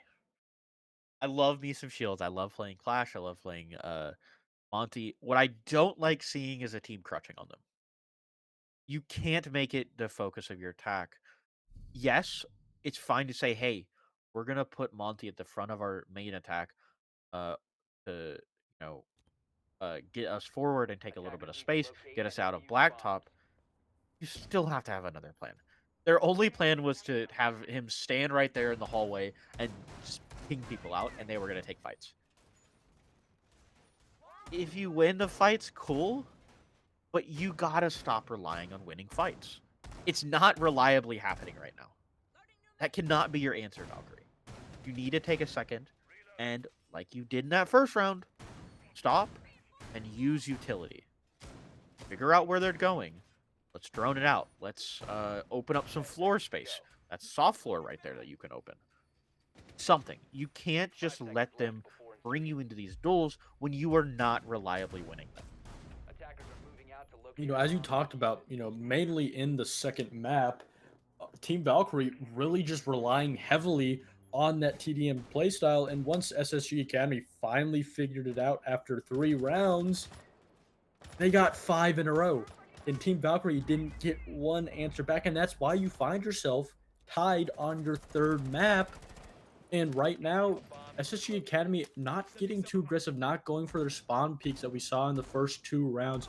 playing a little bit more passive. I wouldn't even say passive. You're just kind of just not, swinging your body into the lines of sight of attackers, and you're not playing into Team Valkyrie's play style. And that's what SSG Academy continues to do, because if Team Valkyrie is just being given these easy gunfights, they're not going to try to change. But if you start to force them to change and eventually they don't make that change, you're going to start to win and turn the series around. He's getting aggressive out here on this terrace. He's got that Malusi to play off of, where they finally been able to clear that off. He's wasted a minute so far. Valkyrie still making their way through. Starting a little bit late on some of these clears. I would, especially on a map like Skyscraper, like to see it a little bit faster. You haven't really seen a whole lot of spawn peaks coming out of SSG, so other than Vil being on that bottom window right there in lobby, they haven't done a whole lot. And so seeing them being so slow on trying to get into the building hurts a little bit. Valkyrie, a team that likes to play aggressive, is being slow where they don't need to be. I know I said slow down. This is not what I mean by slow down. I mean get in the building, get yourself set up to start the drone, and then slowly droning it. You have 3 minutes. That doesn't mean spend 3 minutes outside, as they still are trying to get through this lobby. They haven't set a drone up on Vil. They don't see that he's just walking out, and he's potentially going to find one if Bry walks a little bit further. Vil's going to be looking for it, but it's going to be Deity and Fins to find theirs first. Empty still downstairs. Bry holding his back. And he's going to swing as Vil finds one before Bry takes him out. He's already done the damage, as JJ's going to find one before Focal, and Bry finding one more. Bodies falling left and right, and it's up to Focal to hold it together for SSG. Bry and JJ getting on the space, getting upstairs, trying to get this plant down, but they haven't been able to make their way into sight just yet. Focal's holding him down. He finds the first one. He's going to swing back to prevent no trade. I know where he is now. Focal slowing himself down, trying not to swing unless he gets the first contact. Bry's getting aggressive on him. He hears him walking up. He's going to try to walk back. He only has 9 seconds. He has to swing it, but not swinging yet, as Focal's going to take him down. Bry's not going to be able to get his first contact that he wanted. Yet again, we're seeing that problem from Team Valkyrie of, when they start to throw out that TDM meta, just trying to push the actual defense, the front lines, those extended holds, solely by simple utility like a Zofia or Ash Charge followed by guns, it doesn't work. And their answer to that is Montaigne. JJ bringing that Montaigne out. You guys have Ying. Bring a Ying out. That would help you wonders. Obviously it won't fix your problem. It won't be the solution, but it will help you out indefinitely. That Monty didn't necessarily work out. But going down to this, kitchen and dining site, honestly, I feel like this is a better situation, somewhat, especially for taking up map control, as you do either have, push directly or pushing over from office to over. So I feel like if you use Monty as, a very aggressive Monty, actually not only going for space, but actually maybe going to apply pressure, maybe even getting a pick off, it could work. But you can't just go off from playing really aggressive to just playing really passive solely because, like, okay, it didn't work. Let's just try something completely different. You have to fix your micro mistakes. You can't bring out a whole entire different plan because you're still going to have those micro mistakes. And the other thing is, like I said earlier, you can't rely on it being your only main play. Like, what I would like to see coming out of Team Valkyrie here is having it as a side push that looks like it's their main, and contact up on their second one, on their actual main push. What I mean by that is they slow walk 3 players or 2 players somewhere else into another part of the map, trying to get in to let's say drum.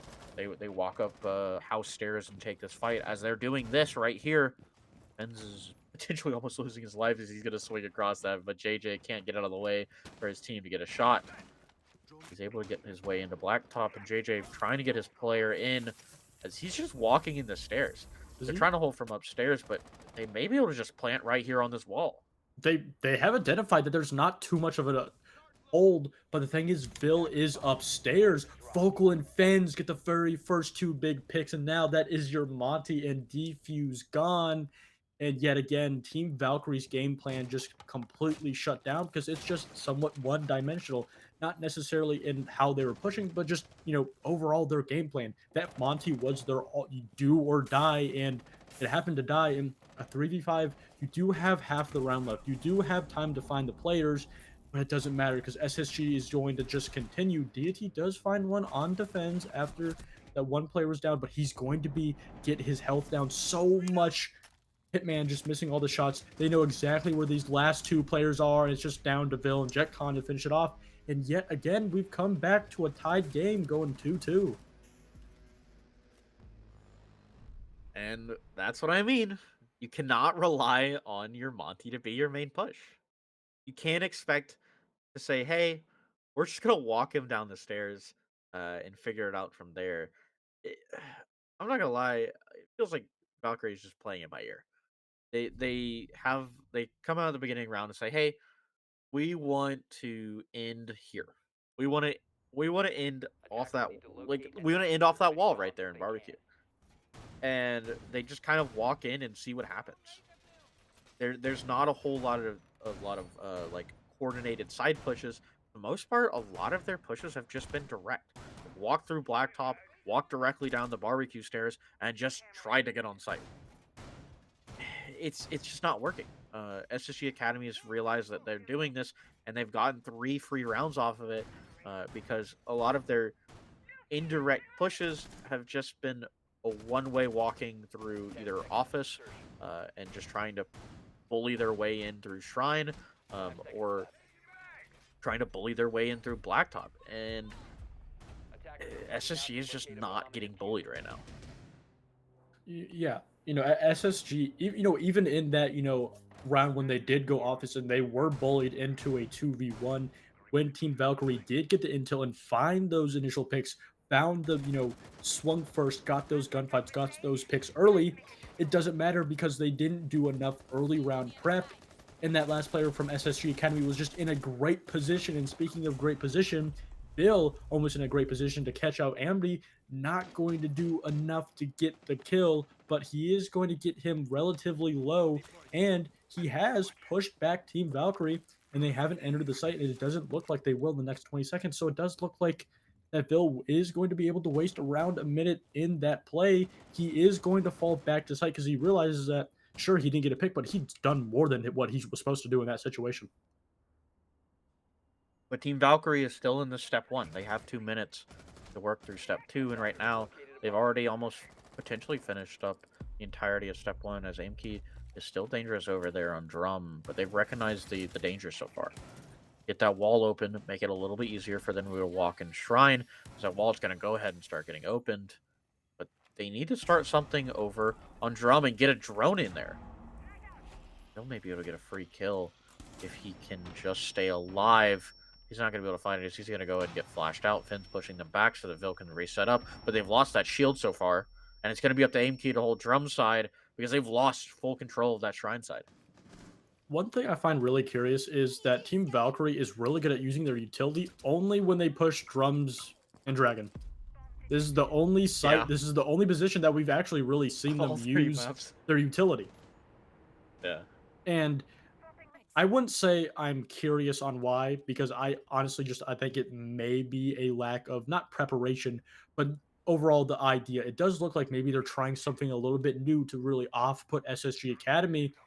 And speaking of off-putting, Focal trying to off-put the player, but it doesn't matter because Deity just knows Focal is there. Gets the first pick onto that Valkyrie, removing that C4, removing that roamer, but he looks away at the wrong time. But no, that SSG player does not get the kill. But the thing is, Team Valkyrie, you've gotten a pick, but you find yourself gone 2 minutes and 30 seconds, only 30 seconds left in the round. You actually have to start to push towards site, and Fens gets that first player. AMD gets the kill, but retraded onto Vil, and now with the last 20 seconds, a 3v3, Vil having a really good line of sight onto the actual run-in.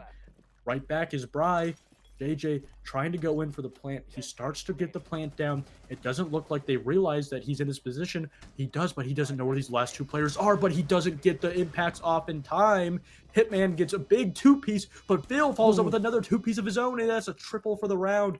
And now Hitman going to the opposite side of the site. But no, Bill's on defuse. He may not be able to be in the position to get the defuse, but he is. Hitman finishes off Bill while he was on the defuse, and Team Valkyrie edging back ever so closely to get that even half. Trying to see if they can't. They're up 2-3 right now. It's going to be up to them to grab this last one. But I don't know. I'm a little scared to see this SSG attack. If it's the same as we saw in Chalet, cool. If it's not, it's going to be a lot of the issues that we've seen coming out of Team Valkyrie so far in this map. They have exclusively been able to clear that one shield and shrine with almost 100% accuracy. I guess accuracy. I don't, whatever word I'm looking for there. But other than that, there's been a lot of power positions that they just haven't been able to clear. I don't think I've seen them go Geisha yet. It's round 6. Have they walked in Geisha at all? Has Valkyrie put a player in Geisha? No. You're correct. Not one player has gone in Geisha. They did open the wall up. They do open the wall up, and there is a player on that balcony, but he was holding the big window to the right of Geisha, and it's just like I don't think SSG Academy plays anyone in there. Like they play. No. Last round they rotate. did. Last round they did. Okay. They had one player in that connector, and that's where they got the C4. Flash him out, swing him, take him out. You have and Ying. It's so much easier to take out Drum. You have Ying. Oh yeah. Wait, where's Ying? Ying has not been brought out one round. No Ying. They played Dokebi like twice. I am happy they retired the JJ shield. It's just not working. You're not Canadian, JJ. I'm sorry to say. Canadian. And yet again, aim key.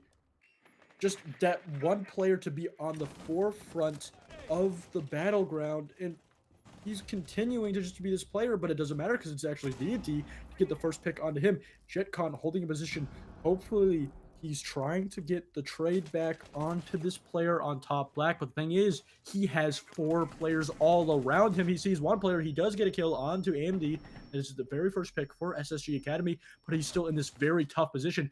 Being held in a crossfire, he's forced to either go for the swing or run out of this position, and it doesn't look like he's opting for either, but it doesn't matter because it's Fens and Focal to follow it up. Jay Hitman gets the refrag, and Focal has the idea of where Hitman is, but these 2 SSG players realize that it's better off if they just rotate back off site and just give Team Valkyrie this map control that they don't even really need anymore. And finally, it looks like the player might go into Geisha.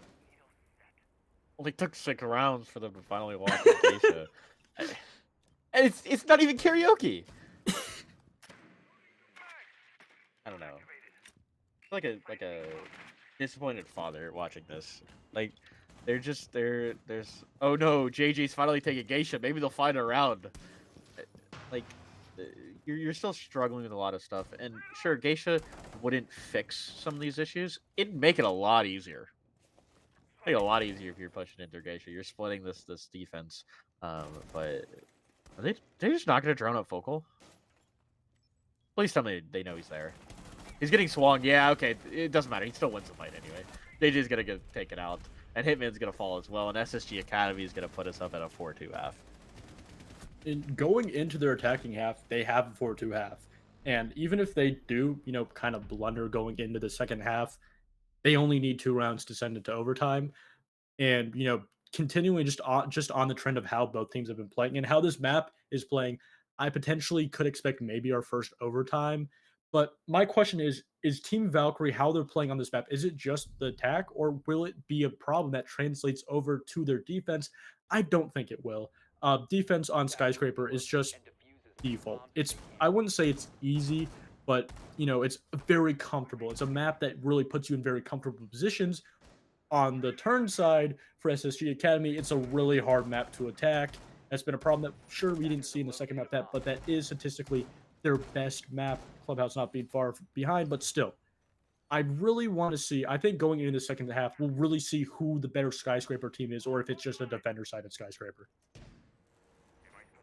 Yeah, I mean this may be just like SI watching no teams be able to attack.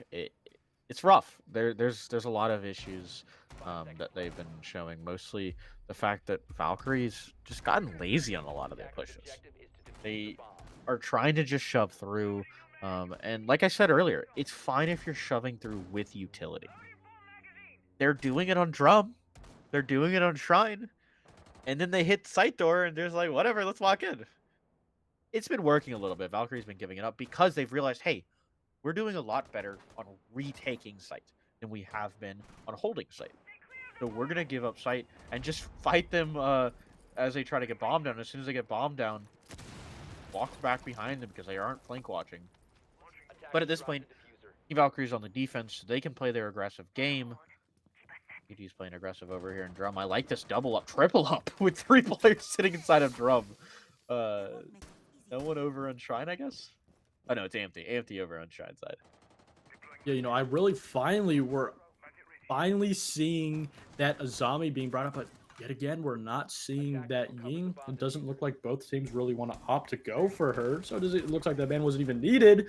But Hitman needs that headshot onto JetCon, and he gets it. That's a really big first opening kill. And Team Valkyrie continuing to triple up on this wall that you've spoken about before in SSG Academy. Not only do they have to deal with so much utility, but it doesn't even matter because Fens gets the very first pick for SSG Academy in a retrade onto Deity, and that helps soften up this position over on drums a little bit. 1.5 left on the board, and JJ is gonna, or Hitman, excuse me, is gonna fall inside of drum. And is gonna be able to find him and get his players up a little bit closer. Still gotta find his way in as Empty holding over on Shrine side. JJ boxing them in from Exhibition off of this Mira, making it a lot harder for them to push in. He can prevent this player from jumping in this big window. It'll make it a lot easier for him to play, but he's got a player holding him from drum side.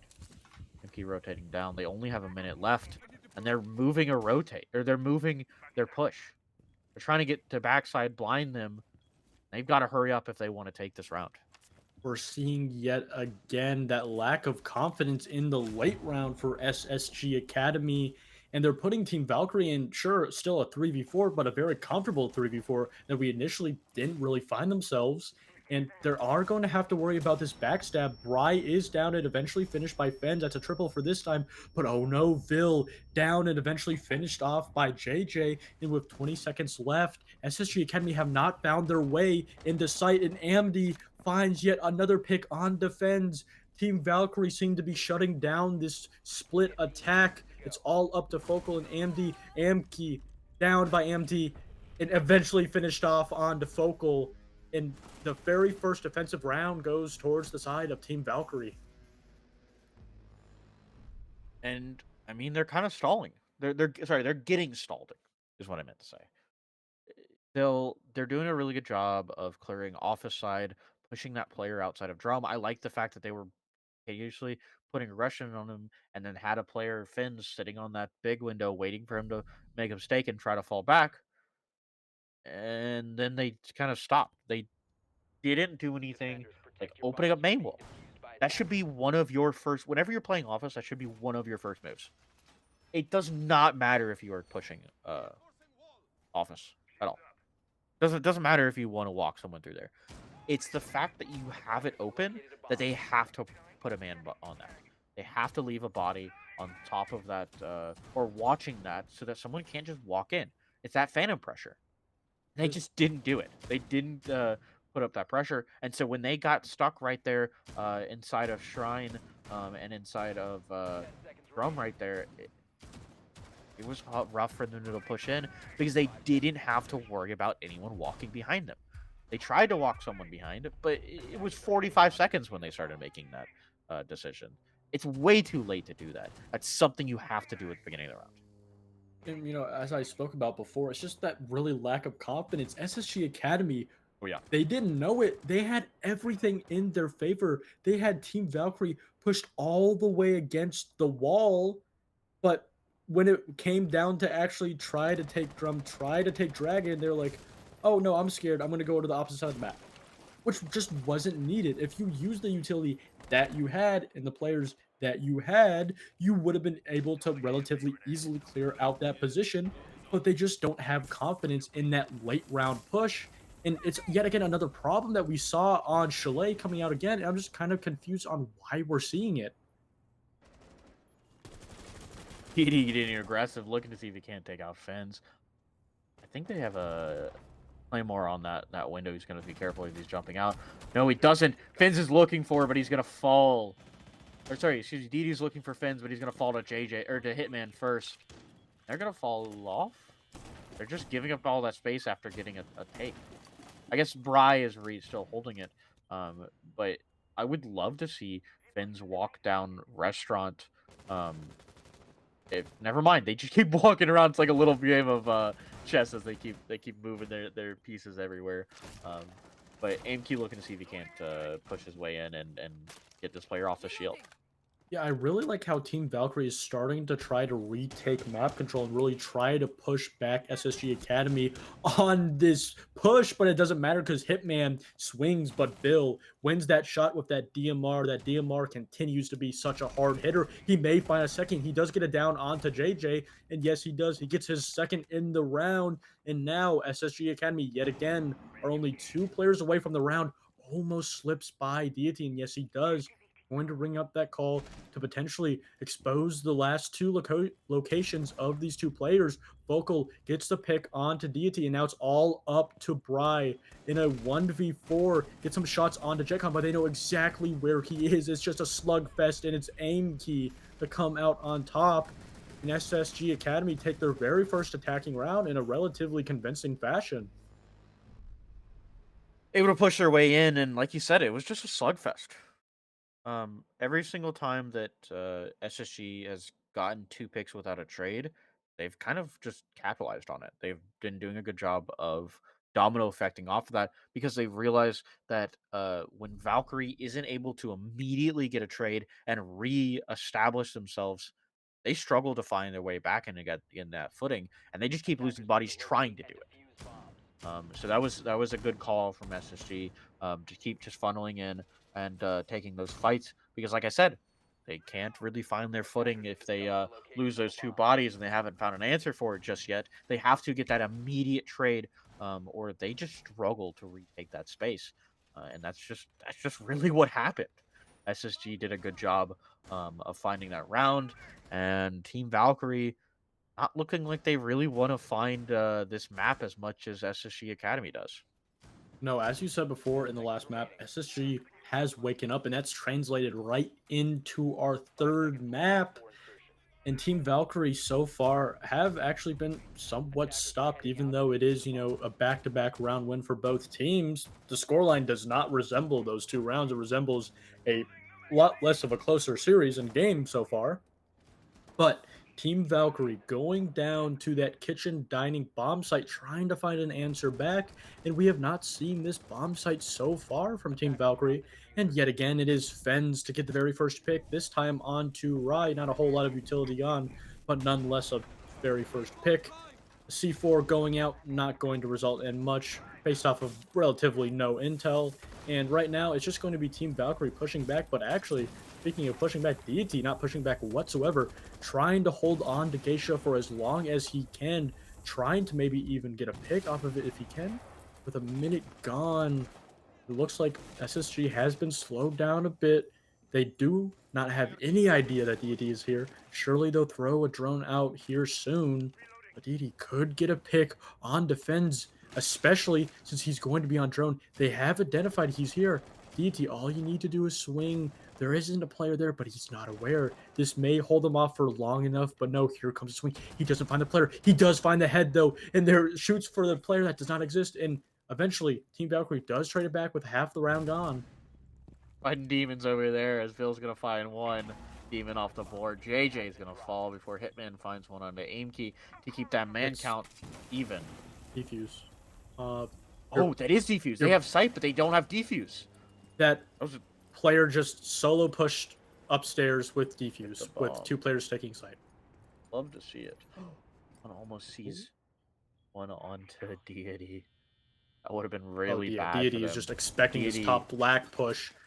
Gets a couple of shots onto Focal, but it's just not enough. He does realize that there is a player on Repel, and Deity, this entire round, he's just been a thorn in the back of SSG's push, but eventually Vil does get Deity. That is a double in this round for Vil, and finally, they've gotten some kind of control, but Amty upstairs in Drum still, followed up by Hitman over in Shrine, and they still don't have control of Case, and with 40 seconds left, the clock is ticking down, and they have no drones.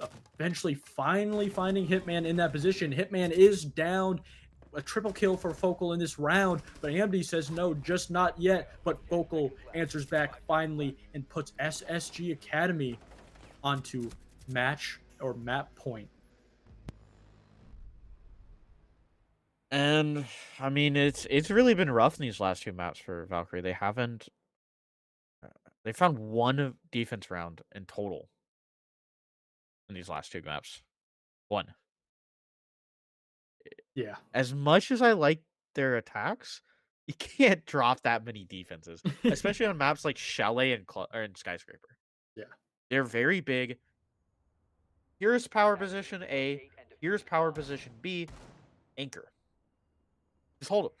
If you can hold those 2 positions, it's a free round. And I like their aggression, but sometimes it's just too much. Especially on a map like Skyscraper, where, like I said, you have that aggression. It's fine to be aggressive on the shield. Use the shield. Set up some ADSs. Set something up. You can't just sit here and walk into these players and give up these power positions for free. That's really been the big thing, is they're not fighting for space. They're fighting for duels. They're finding fights.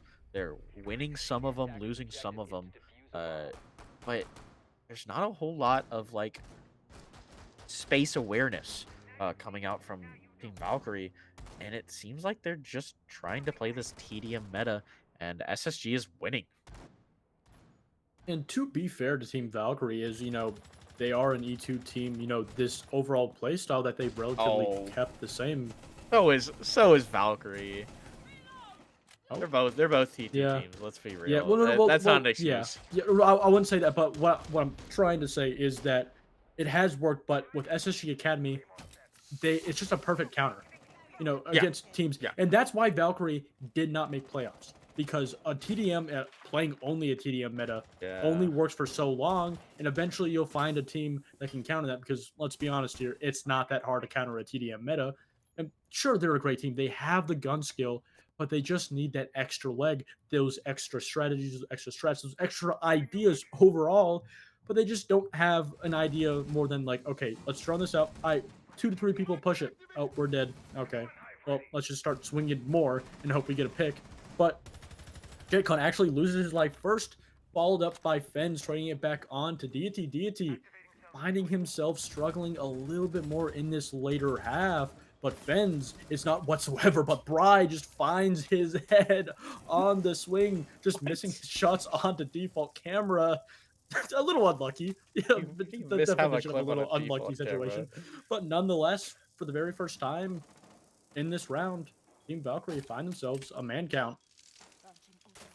Yeah, I mean, this could be their round, as JJ's going to find another one onto aim key. Vil walking straight up. He's going to find a little bit of damage before finally finishing him off. And Focal's helped set them back up to even. We'll see his player sitting in Dragon, but he's going to lose his life before he can find any bit of damage onto Amty, excuse me. And Focal, last one alive. If he can find these last 2, this could be him finishing out the map. But he's going to take a little bit of damage from this player over on Dragon. And the big thing I think he sees right here is the fact that they're taking solo fights. That makes it so much easier for him to be able to do this, because they can't trade each other. Hitman sitting on an off angle, trying to see if Focal will walk into him. But so far, Focal's taking his time, as he's just going to start planning. I forgot that it was off his side. I'm not going to lie to you. As he's going to get this bomb down. Hitman seeing if he can't shoot him through the wall. But Focal's going to swing first on Amty. Swing another one on a Focal and almost find it. But it's going to be Hitman to keep Team Valkyrie alive inside of this map. Going into that, actually post-plant situation, I think those 2 players from Team Valkyrie played it really well. They both swung him, both identifying that they could not play an isolated situation, and because of that, they got the trade. It was a very easy situation to play, and honestly, in my opinion, if played right, just pretty much unwinnable. Like one player swings, you kill the defender, and then there's just one more behind, just shoots you in the back, and that's exactly what happened. Team Valkyrie playing it very simple, and they've started to creep back, but they still need 2 rounds, not only to not win the game or map rather, but to just send themselves into overtime. I mean, yeah, Valkyrie's just keeping themselves alive, trying to get those last 2 rounds. But with the way that they've been playing defense, it's gonna be a hard fight in these last two. SSG has been alive for them, doing a good job of, for the most part, not letting Team Valkyrie get the trades. That last round was an exception. I got to see some really good gunfights coming out from Team Valkyrie, and they were able to find those gunfights without, without um, giving up their life in exchange. That's what I expect out of these players. They have in the past done a good job of setting themselves up in a position where they can fight one player at a time and prevent the trades. They were struggling a little bit with it in these last two maps, but that last round was pretty good for the way that they were playing, um, and I'm interested to see if Valkyrie can keep themselves alive in these last two maps by doing that. Yeah, even if Valkyrie does lose this map, it's a best of 5. They still have a chance, but this is your map pick. You do want to push yourself into overtime, and if we do get overtime, we may have a little bit of a back and forth, but we're not there just yet, and it doesn't matter. Fenn's trying to get his way right into Geisha, but it doesn't matter because DT gets the kill and says, all right, I'm done. I'm just going to drop right back down to site, save my life, and that's a really big pick that was just, in my opinion, kind of given away. I don't think there was a whole lot of actual intel on that player. Fenn's just realizing that there was going to be a player playing on that wall, swung in, and just lost the gunfight. And with a minute gone, aside from that initial engagement, SSG Academy hasn't really done a whole lot, and DT coming all the way back upstairs, retaking his position. Dickon getting this Geisha balcony open before two bodies are going to be able to fall. Deity and Focal falling off the board, but that's they're bandit. They're not going to have that C4 anymore. As Hitman's getting chased down right now. He's trying to keep himself alive, but they're trying to see if they can't find him. Keep trying to hunt him down, but he's still aggressive up here. Is Jay just going to walk up and find that kill? Dickon looking like he's going to see if he can find something, but so far, Valkyrie's been doing a good job of preventing this map from closing out, as he's going to try to drop that hatch and just get absolutely chased down by all the players of Team Valkyrie. Got nightmare. That was just a headache of a situation for him. He was not going to even get one kill in that engagement, but we're starting to see a little bit more of a problem we haven't seen before for SSG Academy.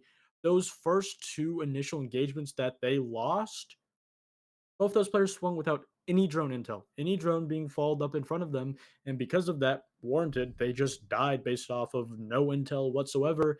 And it looks like SSG Academy in that round, rather, I don't think it will continue into this last one of regulation, got a little too playful, got a little bit too safe. That Team Valkyrie had fully fallen off, and they were going to be able to just take these gunfights. But without that intel to back it up, it just wasn't enough.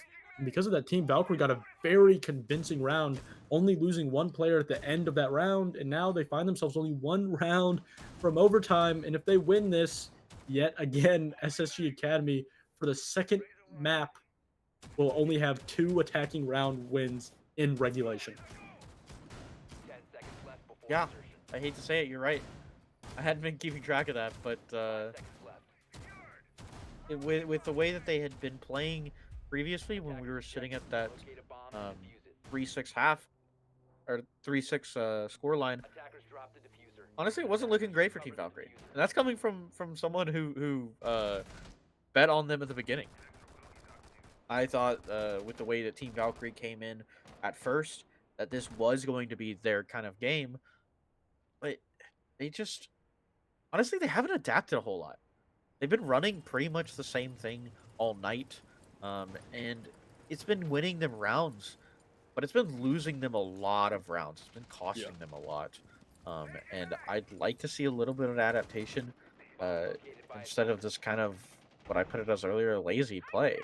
They're just taking gunfights, forcing this TDM meta onto SSG, and it's not even a high enough win rate, I think, for it to be worth it to force them into this TDM meta. No, it really doesn't. It just really seems like that Team Valkyrie doesn't have another strategy. They just don't have another idea of how they want to play this. And one thing I want to touch on is just this really long angle being held by both the AMD and Deity. I really love this. And it's honestly, really safe because, that player from SSG isn't going to be able to directly swing on to the player on AMD because he's all the way back there. But right now, Deity has been identified. They know he's in this corner. He's going to look away at just the wrong time. But it doesn't matter because actually, Bill comes out on top. Focal does get down, but he has not been finished off just yet. And now, Team Valkyrie find themselves in a 2v4, what essentially, for now, will be a 2v3. But with a minute 20 left, SSG Academy have finally found their answer coming off of last round. And with that one player up, it is now a 2v4, but actually, essentially a 1v4 for Hitman because he's just been left all alone upstairs. But Bride coming up for a big two-piece onto Amkey and JetCon. And now, SSG Academy have not been able to find anything, but Hitman finds the player onto Focal, and it's happening. The comeback for Team Valkyrie, they only need to get Bill on such low health. Bill's in such a bad position. He has no intel. He's going to swing into this crossfire, and Bry finishes off. And for our third map, in our very first map, we'll be going into overtime. Are you ready? It's infinite overtime time. I guess I could have did infinite OT time, but whatever. Oh, that would have made more sense. Yeah, it's infinite OT. Goose. I'm happy. I'm All right. excited. Wait. Before we keep going with any of this, how many rounds is it gonna take? We got 12 I need a number. right now. We're at 12. What are we ending at? I'm saying 17. I agree with you. I feel a 17. I feel a 17. So the last time I did infinite OT, we went to 21 rounds. Oh God. on the fourth map. Okay. All right. Yeah. It's the tail end. That's not bad. No, it was not the tail end. We went to 5 maps. Oh, okay. Wow. No, there was still one more map after that. That was a fun one. Crying through the pain. But okay. Anyway, now that we've gotten the shenanigans out of the way, I don't know.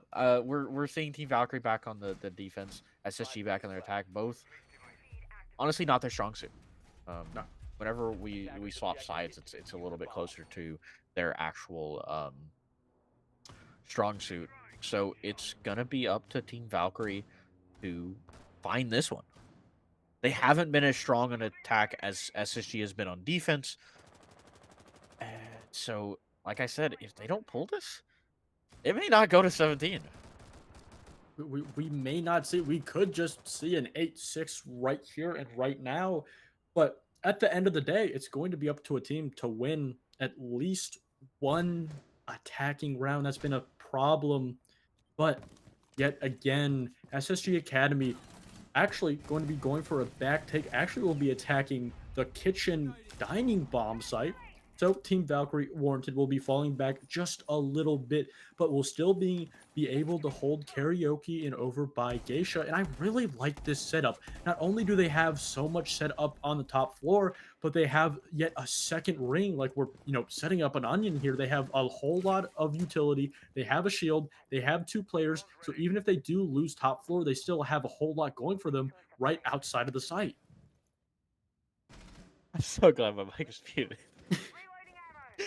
That was a wild Hitman's just gonna find a kill on the Finns. Minute in the round, and he's already found his first one. He's looking for a second one. And he's about to give it to him, though. It's gonna swing, and he's gonna find it. Take a little bit of damage from that barbed wire from Inky, but it's not enough to actually shut him down, as he's already taken down 2 players from SSG Academy, and they haven't found an answer for it just yet here. They haven't found any space either. Any of the space that they had originally started taking was just cut down. They're going to try to get this wall open. Con almost seeing the feet of this player sitting right there. Hitman trying to keep himself hidden as he's going to prevent that wall from getting opened. And now they know he's sitting right there on barbecue stairs. I don't understand the point of that ace. He knew it was going to get shot out or impact trick. He knew there was a player on bottom black. And honestly, there's not really too much going on, but Focal being really big in this late round, getting 2 big kills, clearing out this karaoke side, trying to find this player on top. Black, and yes, he does. He gets a triple. He gets a down. And now it's a 2v2. Bry and Amdi are the last 2 defenders that SSG Academy need to clear out, but Focal, no, just misses his shots. Bry gets the first, and it's backed up by Amdi on a nice vertical hold from upstairs. And yet again, we're on match point, but this time around, it's Team Valkyrie. But, like I said before, this is SSG's stronghold. This is the time for them to find it or to die trying, because honestly... Oh yeah, that's a timeout. There it goes. It took long enough. Yeah. It took long enough. I think it should have gone a lot earlier. Oh, 100%. Probably when you were up 6-4. And when you're up 6-3 and then drop to 6-5, I think you go, hey, we're about to hit overtime. Maybe it's time we take a timeout. Yeah. I don't know. Yeah, but I honestly do. Going into overtime, I like the timing of this timeout.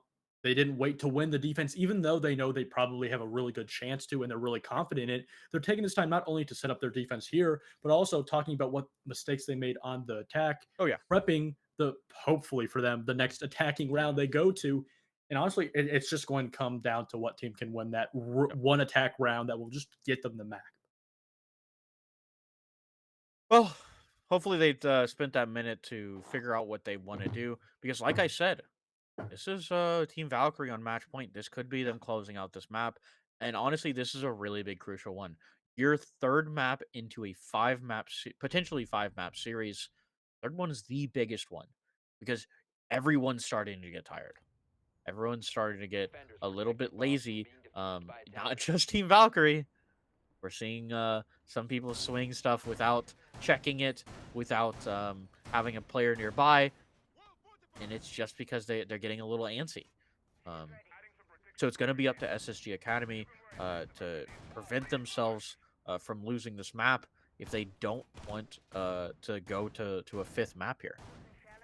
Yeah, if going into that 5th map with it, which is inevitable, it's still really good for SSG Academy, but you don't want to have a 6-3 lead and then go into overtime and then lose. That is just a mental killer, if anything, especially in a best of 5, which potentially after this map, you still have 2 more maps to go, and it's Monday. Like, a lot of these players just got off work, especially one player. They actually had to push the game because a Valkyrie player got off work. So honestly, the fact that Team Valkyrie and both, SSG on the other side have this mental fortitude to just really keep going. Sure, they're making small little mistakes, but they're not throwing anything out of the window. We're not seeing huge glaring mistakes that are just honestly throwing them the map. It's still very close inch to inch. And Bill, even when he's on match point, even in overtime, he still feels himself, still putting himself out there. But honestly, Team Valkyrie so far have been somewhat wasting their own time, really going against that phantom pressure. But they do take control of Office and are starting their push on to get, again, what we talked about, the wall. A wall. Big old wall. Imke holding this wall down by himself over on Drum's side. Gonna fall back a little bit, but he's still keeping himself alive in that doorway. Vocal downstairs, playing to see if he can't get a potential C4, but Jetcon's just gonna give up Geisha. Still finding one on the Deity over on T-Room before finally closing up this wall. Bry's gonna find one as Finn's tried to swing out to retake some of the Shrine pressure. Already been giving up as he's gonna lose his life. Empty looking to see if he can't walk his way into Drum. He's going to be careful of that player sitting right at top of top of restaurant stairs. With a minute 20 left, SSG the answer back was dealt onto them, dealt onto Fens, but Team Valkyrie, you still have to push. You still have to clear Shrine. You still have to clear Aimkey in this power position. Aimkey opts to actually turn back, but there's 2 players trying to push this. Actually, 3 players now trying to push this drum, being supported by Hitman outside. The C4 will not catch him, and we're about to get the slugfest coming soon. Team Valkyrie still relying on all their guns, but it doesn't matter because JetCon and Bill shuts them down. JetCon with a double in now. AMT finds himself in a 1v4, now made a 1v3 with 40 seconds left. He has somewhat of a decent amount of time, but he has no idea where any of these last 3 players are. He doesn't know where the head of Amkey is, but Amkey shuts him down. And yet again, we are in overtime and still need 2 rounds to win. You know what it's looking like, chat, or not chat, Goose. 17. Lucky number 17. I don't think that's a lucky number, but 7 is. Actually, wait. Just out of 1. Wait, you can't win by 17. Oh, did we not do math? We did not do math. We I did forgot not do the math. fact that, It's all right. you can't win on an even round. Wait, no, Okay. 17 is not an even number. Yeah, I know, that's my point. You have to win off of an even number. No, you don't. You can win off Yes, you 7 do. rounds. It's win by 2. Oh, for overtime. I thought you were talking in general. Okay. Yes, we're for losing it. We're for losing it. overtime. We're losing it, dude. For overtime, you have to win by 2. Bro. Speaking of numbers, I can do enough numbers. Bill is only 3 kills away from doing a 20 bomb. Vocal falling up not far behind him. And yet again, we're seeing JetCon's only 3 kills away from being positive. Yeah, you got that. He's actually in the last 3 rounds. He's slowed down. Hasn't got a kill in the last 3 rounds. Been picked off a little bit, but yet again, SSG Academy on the attack. And honestly, if they can win it right here, they might as well have won the map because their defense has been near flawless. A 4-2 half in regulation and in overtime so far have not lost their defensive round. So SSG Academy, they could take it here, but Team Valkyrie in a very good position. Not only in a very good position, in a spot they almost won initially that was in a 2v1 that they eventually did somewhat kind of throw. Just a little bit. They did just throw that just a little bit. But JJ's going to be holding off of...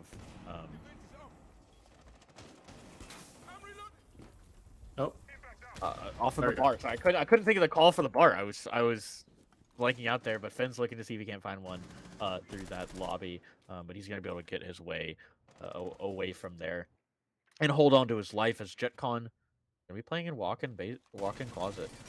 Still helping him from underneath, but they haven't found anything as he's looking to clear those frost traps that they like to set there. But there's no frost this time, Bill. You don't have to fight any demons through the floor. You don't have to worry about jumping in. Deity holding right there on house stairs. Be very dangerous for the players of SSG Academy. We've had 14 rounds and still need at least 2 more, and we've not seen a Ying once. I don't want to say I don't understand it because obviously it's just not in the plan of both of these teams. And to be fair, they haven't necessarily needed it. Aimkey doesn't really need help because he gets the first pick, trade back by JJ. Bill following it up yet again, and with half the round gone, SSG have found themselves the first 2 players. But this is the problem. They can get those first initial picks even when traded, but it's that late round execute they have a trouble with, and they still have to clear these power positions like Amty in Dragon. With a minute left, they gotta clear these players out. They cannot put them in a position to get a clutch 3v4. Like you said, 54 seconds on the clock. Team Valkyrie holding it down. They don't have to play aggressive. They just have to prevent the walk-in SSG, but that's just not going to happen. As Finns is going to start getting this bomb down there on side of... he's going to run out. He's going to find one, looking for a second, but Finns is going to shut him down. The attackers, SSG Academy, are going to find themselves up around and closer to potentially ending us from this hell that is Infinite OT. Yeah. No, Bri, he's talking about that he's going on defense. So you can even see the players on SSG Academy realize that The defense has just been so good. Never mind, he just didn't realize infinite OT. Yeah. I Like, talked why about is it it earlier. over? I Why is talked it about it over? earlier. I'm not sure that half of these players are aware that we have infinite OT. So I'm pretty sure AimKey just Oh, realized. they're aware now. Yeah, they're aware now. The realization has set in that not only do they have 2 maps, but they have infinite OT. Because GG and wait a second, it's not over. Look, I've seen some really incredible plays coming out of Siege players. Like sometimes some of the smartest people I know, and then you'll ask them a simple question, you're like, what? You'll see him go, yeah, let's start celebrating on infinite OT. Hey, we can't say much though. We thought they'd win by 17, so Yeah. You know. We're not there with the math either. But the thing is, we're going to be seeing the site that Team Valkyrie was in a 2v1 situation that they lost. But to give them, the benefit of the doubt is they still played that round really good. They were still in a 2v1. They put themselves in a really good position, and they just, happened to just, miss their shots, put themselves in isolated plays. And this time around, so many rounds later, I'm not even going to try to do the math to save myself the embarrassment. They need to fix that initial problem. DT going down below paired with Hitman. I really like that Team Valkyrie. They're continuing this really aggressive play, just taking map control down below really fast, but they're doing it with a player behind them. They're making sure, even if they are picked off, there is a player in a position to get that refrag. But so far, SSG Academy not opting to put too many players on the bottom floor. They're going to have one player on stairs. But so far, it's just somewhat of a standstill, just trying to clear this utility, trying to get this map space. DD underneath, trying to see if he can't prevent them from closing this wall. Bill's going to be holding house stairs. I would have liked to see him kind of walk down the house Bill got stairs. 20. And, oh, he did. Yeah. He does 20. Yeah, W. Nice. But, he's just going to close that. Yeah, fair. A little bit of a damage to the wall, but Hitman, excuse me. That J Hitman throws me every time I see it. Yeah, it does. Hitman is going to find one before... Oh, that's the house stairs player that I was talking about. The one that I wanted to walk down. It is eventually going to find back. Hitman. But a minute and 20 seconds left. They do have some intel on this buck below. It does look like Fens has an angle on him. He just has to wait for this player to swing him. But so far, it's going to be actually Fens to get a little bit aggressive, trying to take back this map control. But it's JJ to go right into sight, going for the plant. DT gets a kill, but the C4 comes out from JetCon, and it doesn't get the kill. JJ, he gets the plant down, but he does get killed, followed up by Fens. And now, Team Valkyrie in a 2v3, now a 2v1. It's all up to Focal with only 30 seconds left. No idea where any of these players are. He is being pinged by those Grim Bees. He only has 30 seconds left to get this bomb down. He gets on the bomb, hoping nobody sees him. A player from below, Amdi, trying to find him, but he can't find him. But eventually, Fry saves the round. Focal almost getting away with that ninja plant, but it's just not enough. And yet again, we need at least 2 more rounds to send us to the 4th map. Hey, it's round 17. Maybe they can win this one, right, Goose? There is a round 17. Maybe they can win this round and put us out of misery, right? No. Oh wait, nope. They need another 2. Nope. Need another 2. Aim key moment. Real aim key moment. But I'm trying to think. Like, offense really hasn't been working for the defense. No. Yeah, why do they keep going back? In the only round they did win, it was a 2v1 situation. Where's my bedroom? They should not have won. Where's my bedroom bathroom defense? I don't know. Don't do that. It's troll. I'm joking. Oh, it's like running bar. That's like running bar in Clubhouse. You asked if Team Valkyrie played in Geisha. DT's in there right now. There you go. DT's in Geisha? Oh, let's go. We finally got a Team Valkyrie. Second player in Geisha so far?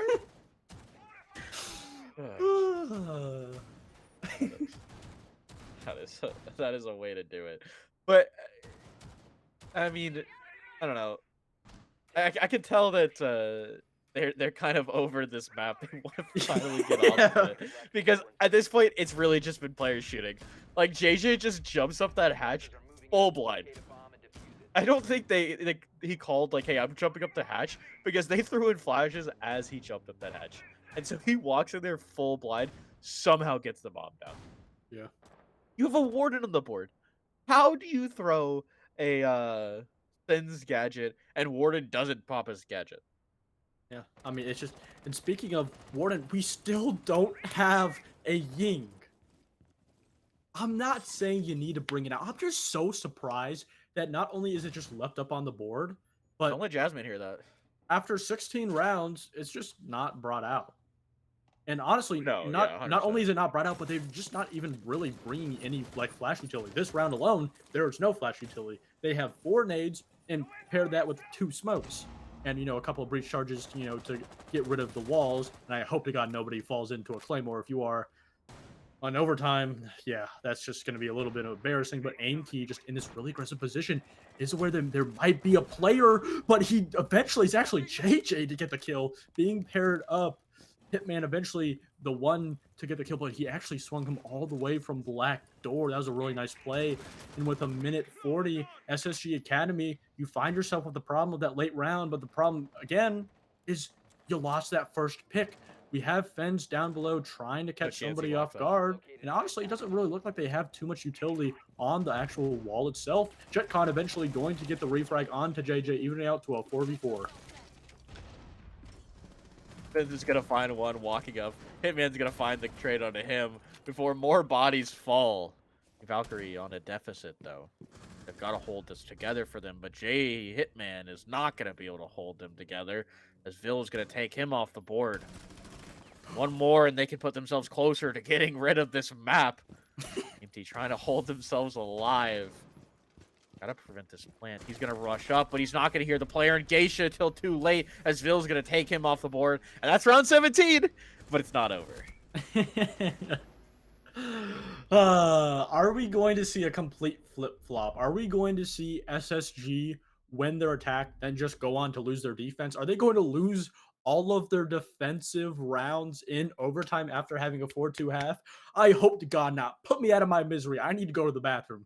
But Real. going yet again, we are on match point for, I believe, now the 3rd time. And honestly, a great matchup. Going into this, I think everybody knew it was going to be close, but we weren't exactly sure that both of these teams were, not only in the condition to get us to 3 rounds or max overtime, but yet again, SSG Academy, after not only losing 1 round, but almost losing a second in that 2v1, they decide, hey, let's try office again. Please. Why? It doesn't work. Oh, barbecue. Usually, I think their barbecue is better than their office. Like, I don't know. I hate the way they play office. They try to just sit inside a site and sit inside a shrine, excuse me. And I'm thinking, for some reason, I'm thinking of theme park. Sit inside of a shrine and just try to fight it. Do we have a You kill don't have record? shields. A kill record? Yeah, do we have a kill record for a single map? Uh, Because if we do, Vil's probably broken it by now. 22 kills is just... No. Yeah. No, I've seen like 25, 27. No, I'm talking about for Goose Chase. Come on now, guys. Oh, for Goose Chase? Yeah, Obviously, they've yeah. already broken Yeah. the record for Goose Chase. Yeah. The record's probably like 7. To be real. Like, it's not that high. But Team Valkyrie on the attack yet again. The last time, not only just 2 rounds ago they attacked this site, they won it in, a relatively convincing fashion, but this time around, they're not going to opt to go down below and master and clear out and do vertical from below. They're going to be finally doing a Geisha takeover that we've been waiting and wishing. But the problem is, we haven't seen them deal with this a whole lot, and it's JetCon to deal with Amity, and that's the very first pick. Vil has eventually fallen down to Deity. Vocally, it's a very big 2-piece, and now SSG Academy is only 2 players away from sending us out of our and theirs misery on this map. It's all up to Hitman and JJ. With about, half the round gone, they have plenty of time. JJ does find a pick onto Focal. That is a really good start. but you still have 3 players, an entire side of the map to clear. While they do have control of drums, they still have to get control of Shrine and Dragon, but it looks like there are no players in Dragon. They have efficiently fallen off, and with a minute left, it is down to a 2v3. They do still have that drone utility. JJ just trying to find anyone shooting through the wall, hoping he can get a headshot, but he's not going to get anything. This last player from Aimkey in office has been identified, but this Akiba barrier is going to keep him alive, is going to keep him away. And with 50 seconds left, that Akiba barrier eventually does go down, but that opens a new line of sight for Aimkey. Aimkey eventually gets a pick, and then, yes, followed up by Fentron. Only took 18 And rounds. finally, after so many rounds in infinite overtime, SSG gets 2 back-to-back rounds to send us to our 4th map, and what a barn burner and a very deserving win from SSG Academy. And speaking of deserving, I think we're all deserving of a break. We're going to go ahead and give the players a little bit of a break before we move on to map number 4 and give ourselves a little bit of a break. So we'll be back here soon with map 4, and get ready for some more action here after this break.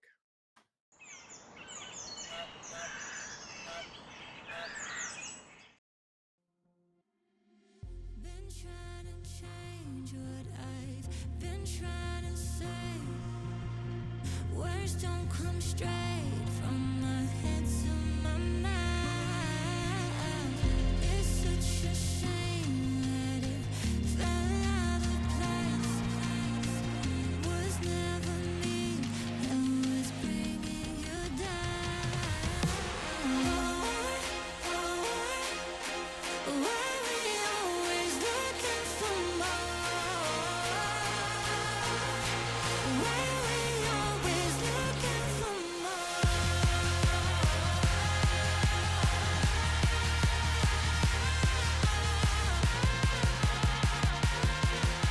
Why we always looking for more? Always looking for more.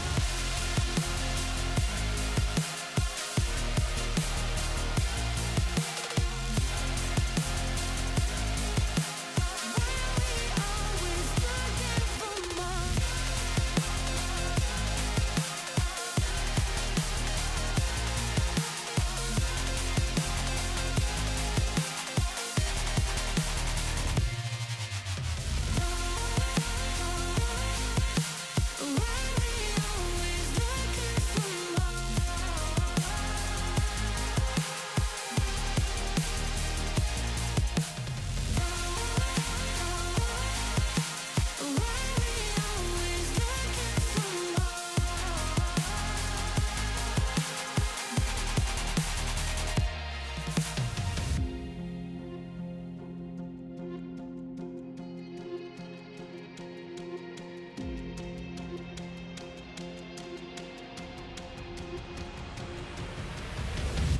I wish that I could change what you wanted. I wish that I could change what you wanted. I wish that I could change what you wanted. I wish that I could change what you wanted. I wish that I could change what you wanted. I wish that I could change what you wanted. I wish that I could change what you wanted. I wish that I could change what you Why we always looking for more? Why we always looking for more?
Mama said you're meant to burn as bright as a star among the midnight sky. All the pressure blinded me, but now I see I'm no different from the rest. You said I'd fly away, but my walls have kept me down. Now I'm lost and I'm afraid, and I'm close to hit the ground. You said I'd fly away. You said I'd fly anyway, but I keep on falling.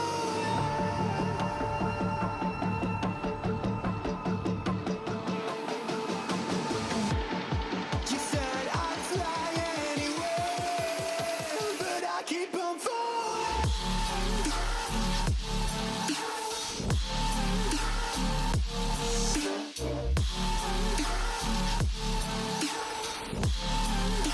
But I keep on falling.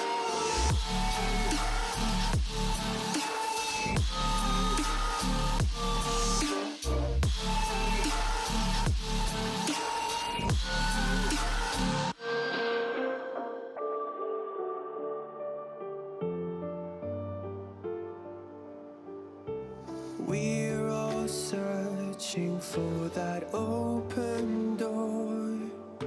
Show me proof that there is something more.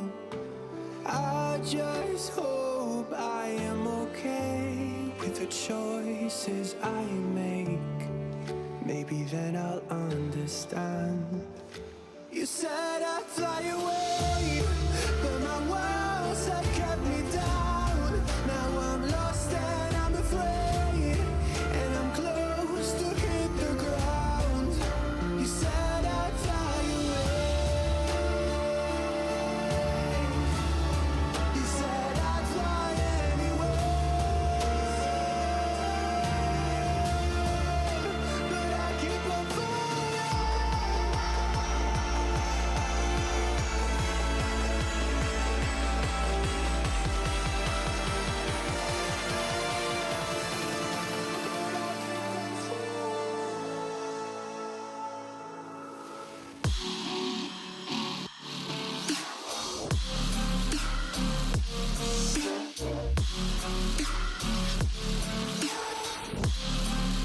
But I keep on falling.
Welcome back, everybody, to our fourth map of the grand final of the Wild Goose Chase. If you're now just tuning in, SSG Academy took us all the way to 18 rounds, eventually winning it 10-8, going on to their second map pick. And they're in a position to end it all here, or we could potentially see a comeback from Valkyrie, sending us into a 5th map, and Ying is banned yet again. Are you surprised? Wait. Wait. Yes. It's gonna be Okabe. It's gonna Or be Ram. I could see a Ram. Mira. Mira. Eh, I've seen you a got Ram literally Sledge, once. you got Buck. I don't see the Ram ban. Flores makes Flores? sense though. Okay, yeah. Flores makes sense. It makes it a lot harder to hold or a lot easier to hold piano because you can't just walk a drone up and blow all the zombies. Yeah, A 100%. zombie's Yeah. a ban I wouldn't be surprised to see. There it is. There it is. You're a And then prophet. Solus. Solus is the last Yeah, one. so yeah, Solus is gonna be the last one. It's I Solus wouldn't say or Fenrir.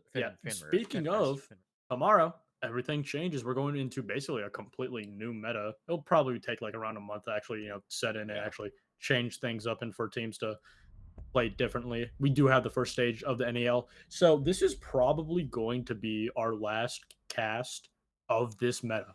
It's a mixed one.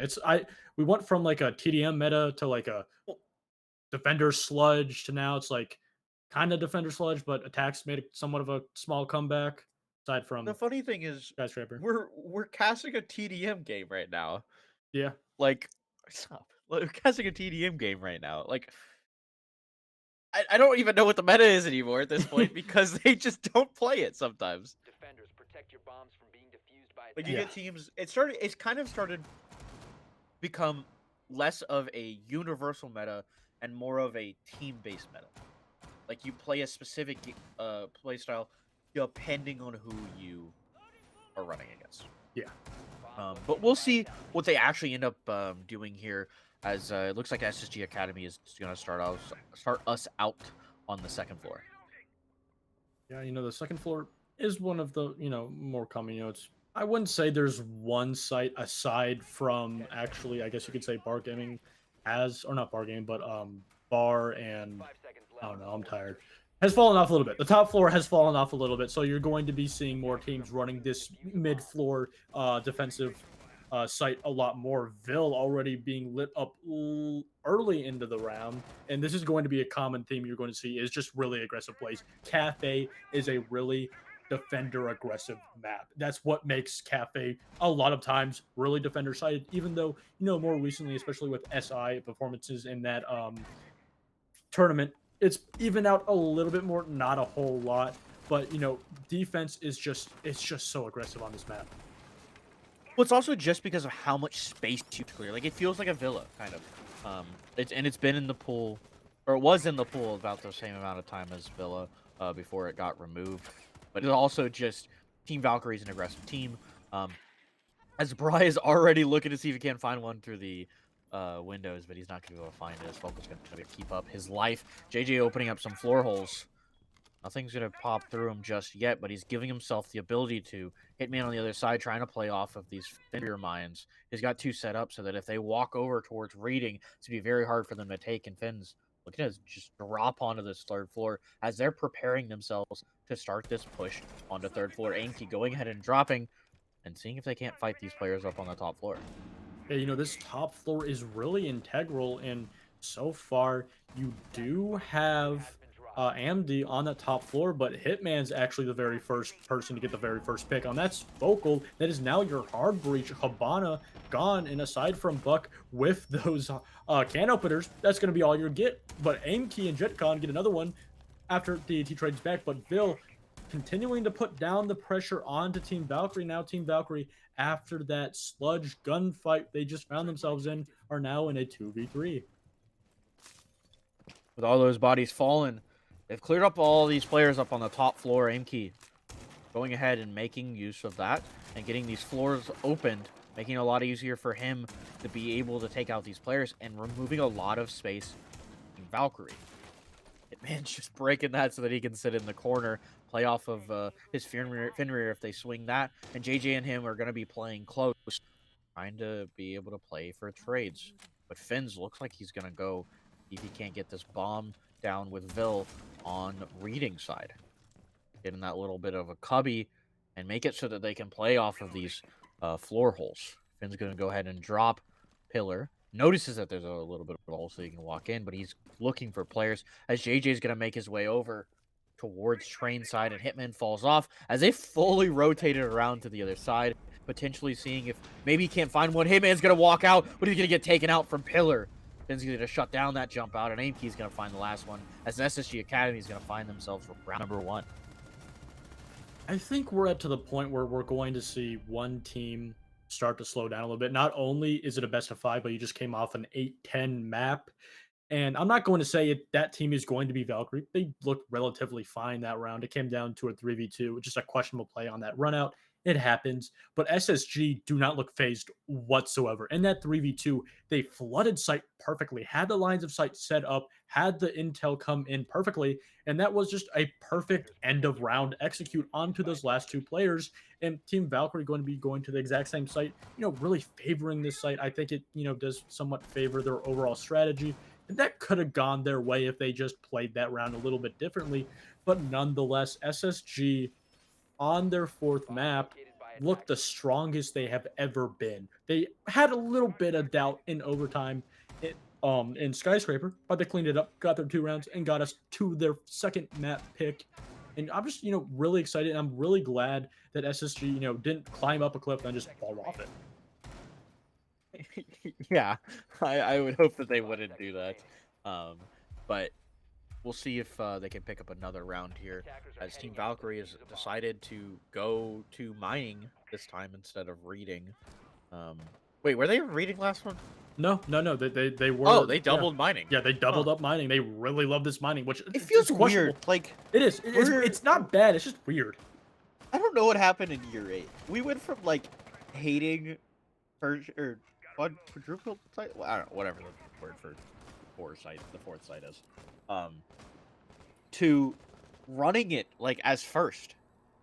It used to be considered that mining was kind of a troll site, and now people are running it unironically. As Bride's looking to potentially jump out here onto Jet Connor, the other player that is sitting outside. TNT also looking to jump out.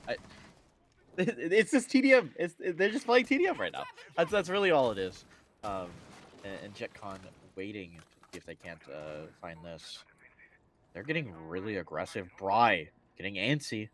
May jump out on this window. He may find one right there before he gets traded out. Bill on drone. Actually, this could be a perfect time for them to actually walk out. Nothing so far is going to come out. Just going to be kind of a standstill. Both teams not getting a whole lot, but Hitman gets the very first pick onto Bill. AIMKey follows it back up. And Team Valkyrie holding relatively this upstairs site well, but as I say that, Jetgun and Focal just doing a really good job. And honestly, this is the best 2 rounds of attack, or some of the best rather, I've seen from SSG Academy so far. I mean, they're just not giving up positions. They're not giving up picks. As soon as they get 1 pick, they have 2 players onto that defender that just got that kill. And honestly, it just looks like SSG Academy is playing at their full and best right now. And because of that, we find ourselves in a 4v1. JJ low in health surely will die here soon. Hopefully not of the pistol, but yeah, he does. You had to curse him. No. I'm actually calling you out for that one. You curse him. You curse that man. You're like, yeah, hopefully he doesn't die to the pistol. Immediately dies. You know what they say, Goose. We as casters cannot say, I hope this doesn't happen, because 99% of the time it does. We're very powerful. I hope Valkyrie doesn't win 7 rounds in a row. That would really suck, because that would put us on map 5. Yeah, and that would get your prediction right. Oh, oh, the audacity. But no, for real. That was a really good round, like you were saying previously from SSG Academy. Solus is up and we're not seeing her. Yeah, so is Ying, and we didn't see her either. Well, I would say Solus, especially for this site, and especially just how Team Valkyrie is playing. Rather the last map, Team Valkyrie, their attack didn't play relatively where you needed a Ying to set it up, and they got them to overtime. It was enough. But with this setup, you can see players just seething at the mouth, just really wanting to get aggressive, really trying to run out, but they didn't, because they didn't have that intel, and that operator that's going to give you that intel is Solus. And my question is, are they just playing a little safe, a little far back, a little passive, because they don't have the energy, they don't have the cohesiveness to really put out these aggressive plays that are timed and put together correctly?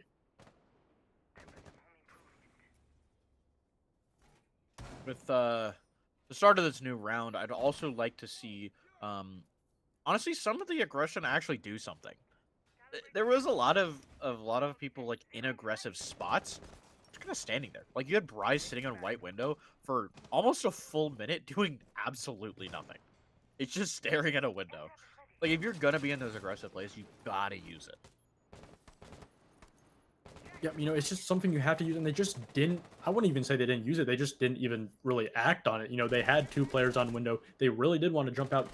They just never did. Hitman, yet again for the 2nd round in a row, gets the very first pick onto Vil out of all players. That is not only your entry player, but statistically your best player on the scoreboard.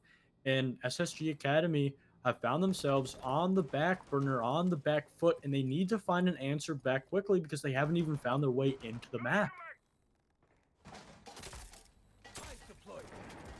Ben's trying to find a little bit of information, but it's going to be Focal to find the first one onto Empty. Hitman trying to keep himself alive, but he's going to get taken out by Aimkey, who just teleported into the bathroom, I guess. I didn't see really where he came in from. I think he actually walked up White Stairs. Not sure. But Aimkey's got full control of bathroom now, and Bry's going to fall to Fins.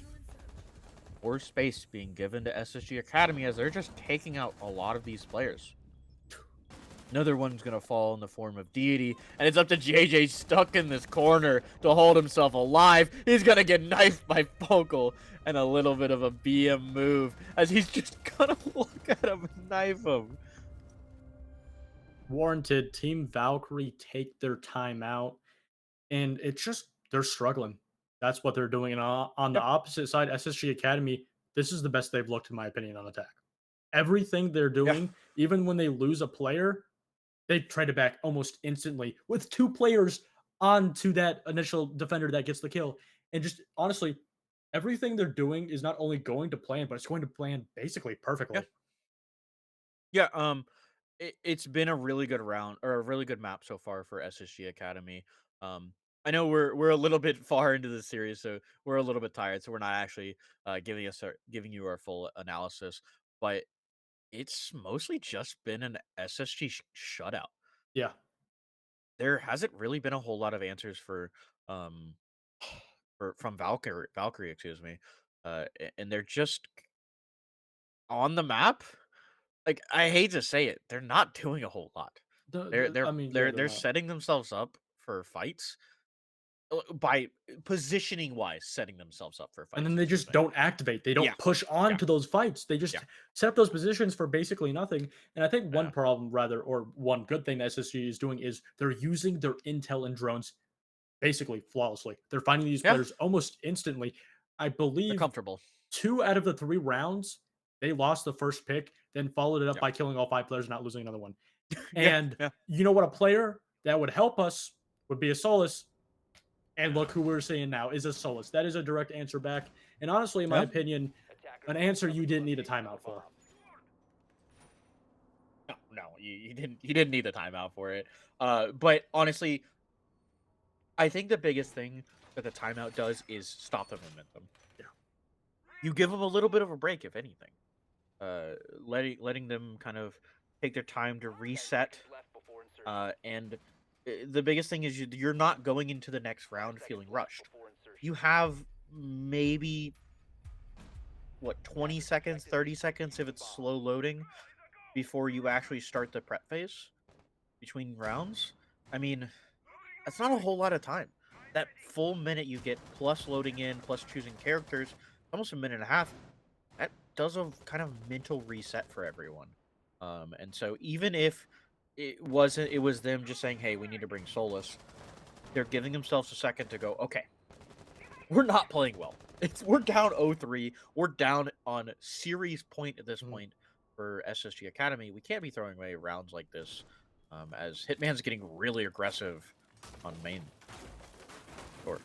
And one thing I'm really worried about from SSG Academy is the lack of vertical play. The lack of actually anything vertical whatsoever. And Ventron actually getting the very first pick, and they're doing a direct sight take paired with this Thermite and Focal on that Monty, but it doesn't matter because JJ just swinging in is eventually traded back into 3v3. And so far, even though they've lost 2 players, this direct take into sight has worked. But Hitman, taking the words out of my mouth, and what I have feared has come true, because now it's just JetCon and Focal just honestly banging their heads against a wall. They're trying to get this bomb down, as JetCon's going to try to use fire to prevent them from being able to do anything. DD's trying to walk up close, but it's going to be Bri to shut down Focal. JetCon's going to shut down one onto Deity. Might swing onto Red Hall, but it's not going to find the player sitting inside of Bar, as he's going to get spotted by that Fenrir trap. Takes it off the board, but the damage is already done. He's been slowed down. Fire's going to go out, but he's at the end of the bar. Going to go down, but he hasn't found that player just yet. He's going to run back to Bakery to see if he can't find the other one, but he's got a minute and 8 seconds to work with. He can take a second, slow down, and cut off these players. JetCon looking for Bri right now. He gets spotted by the Fenrir mine. Now they know he's over there. Trying to collect his bomb. Try to see if he can't collect a player, as they're dangerously close to splitting these fights. On walking up on this rotate, looking to see if he can't find that coffee player, but the coffee player isn't giving him anything just yet. He's gonna full swing this, but not before he gets spotted. Hear him close. One player in Red Hall, one player on coffee. He gets hit by that Legion mine. He's gonna have to walk himself back. I and Jay and Hitman playing this incredibly well, not letting him take these solo fights. He knows that someone's nearby. He's going to swing the first one on the red. He's going to split off that one. And looking to see if he can't find the second one, but Bry's going to shut him down. And Valkyrie shutting down the momentum coming from SSG Academy. Yeah, that was a really great 2v1 post plant played, aside from Bry just being a little slow with that reaction time, but nonetheless, he put himself in a great position. And again, we saw SSG, one player all the way back on Skyscraper in the exact same 1v2 position. But this time around, Team Valkyrie to win it, playing that very well. And they find their very first round, but around that SSG, I wouldn't say give them, but they played it so one-dimensional. They had no vertical play whatsoever. They had nothing to even get the walls open. They didn't even try to go upstairs. They just tried to get wall and do a direct take with Monty. And sure, you know, JJ swung. You can't count on that. You still had a player upstairs that was able to just lay vertical fire from above. And that's ultimately what really led to them happening, is because it was so one-dimensional. It was just really easy for Team Valkyrie to counter, especially just coming off of a timeout. Yeah. And even though that was really close, SSG Academy almost able to pull that one out. He was able to play slow and take that fight. I really like that way that Valkyrie took that fight. Yeah. Setting himself up on Red Hall so that he either has to swing out towards Red and fight against the Red player while getting shot by Coffee, or fight Coffee and get shot by the Red player. He almost was able to find it. He shouldn't have been able to walk through that rotate. Realistically, I think if he had played on the other side of Red Hall, it would have been a lot better. Being able to watch that rotate prevent him from isolating that fight. But it ended up working, obviously, for Valkyrie in the end, as they were able to pick up that round. Yeah, they were able to pick that round up. And yet again, SSG are looking to take this tertiary bomb site on that middle floor. So far, Team Valkyrie continuing that very passive playstyle that they have brought to this map of KAFE. SSG Academy, in the first 30 seconds to a minute, have not lost a player. But as I just say that, yet again, I speak it into existence. Hitman does get the trade bet, but Aimkey is right in the position to find him, and Aimkey is in between sight. Aimkey just found him, wedged his way. Oh, nope, never mind. We're going to reading this time. But still, he's found himself right outside the doorstep of A in Dining. And SSG, yet again, after losing the first pick, have their players to not only get the trade back, but get a second one on top of that. And with a minute and 30 seconds left, SSG Academy have everything in place to get this final last standstill onto the site. In mining, trying to fight their way through, but they still got that player in white that they're going to have to deal with. Flashes are going to go out. Vocal trying to force his way through, but JJ's going to find one. Aimkey looking to shut him down. He's going to swing that, but he's going to get taken out by JJ, who's picked himself up a double, a triple kill. Looking for a fourth one to finish out this round here.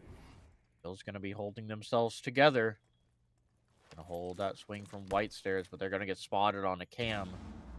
They're sitting up on Newbalk, potentially shutting down this last player, but he's going to get taken out by Phil with a beautiful shot. The last two are separated, but they're close enough that they can swing off each other. And this is the same thing we saw the last time. Rye was part of this. If he can isolate these ones again, could be a round going towards SSG Academy. He's found one of them. Gonna swing for the other. Plant's gonna pretend to go down as JJ's gonna meet his player back upstairs. He's gonna drop back. Plant going down. He's gonna swing. JJ finding him and taking him out. And Team Valkyrie putting themselves closer to that even 3-3 half. What are you going to do when JJ's going positive? Absolutely nothing. You're going to lose the round. That's what you're going to do. A great round not only played by JJ himself, but his team playing that 4v3 very passive. And in that round, it did work out because SSG Academy overswung without the intel. On the other side, Team Valkyrie had all the intel they needed in a 1v2 position. Yet again, playing it really well. I really love how just, even in the early round, this passability that Team Valkyrie is putting out isn't them being scared. It is their game plan. It is how they're trying to approach KAFE, and we've seen it most definitely in these last two rounds. And honestly, that timeout, it wasn't really to, change up how they play, but add on to that, passive gameplay, that passive way they want to approach this map. Just adding a little bit more, saying, okay, we can't just, give them map control. We can still play passive, but we need to apply phantom pressure. That's exactly what they did. And that's how SSG has been losing attacking rounds previously, is wasting their own time on this phantom pressure that before, in the last couple rounds, in the last 3 rounds that SSG Academy won, Team Valkyrie wasn't really applying, but now they have, and they're just now only 1 round away from tying it up going into their attacking half. And on this last one, a really important round. I know we talked about it, that last map being very important for kind of tipping the scales, but this is a really important one specifically for Valkyrie. SSG Academy can lose a round, and just as Bry is able to lose his life before taking out Aimkey, like I was saying, it's an important round. That's Warden already off the board. An operator that they've been playing almost exclusively every round to kind of feed this TDM meta. They're not going to be able to play off it anymore as DD is going to make it so that they can jump out here. They're going to make it very dangerous to be on that rappel. Yet again, these repels are just so dire to this overall attacking strategy and plan, especially on this top bomb site. Aimkey and Bry both down. Both very utilized players, both in their utility and on the scoreboard. So going into the last 2 minutes of the round, we've found ourselves at somewhat of an even man count. And right now, Team Valkyrie are continuing that idea of doubling up every time they want to try to take an engagement, try to push the aggression. They have at least 2 players, aiming on to Fen, but just not finding the shots. Aimkey does get lit up a little bit, but he's going to be able to run away with his life. And right now, SSG Academy look like they haven't been able to really find their footing. They haven't even been able to find their way into the map.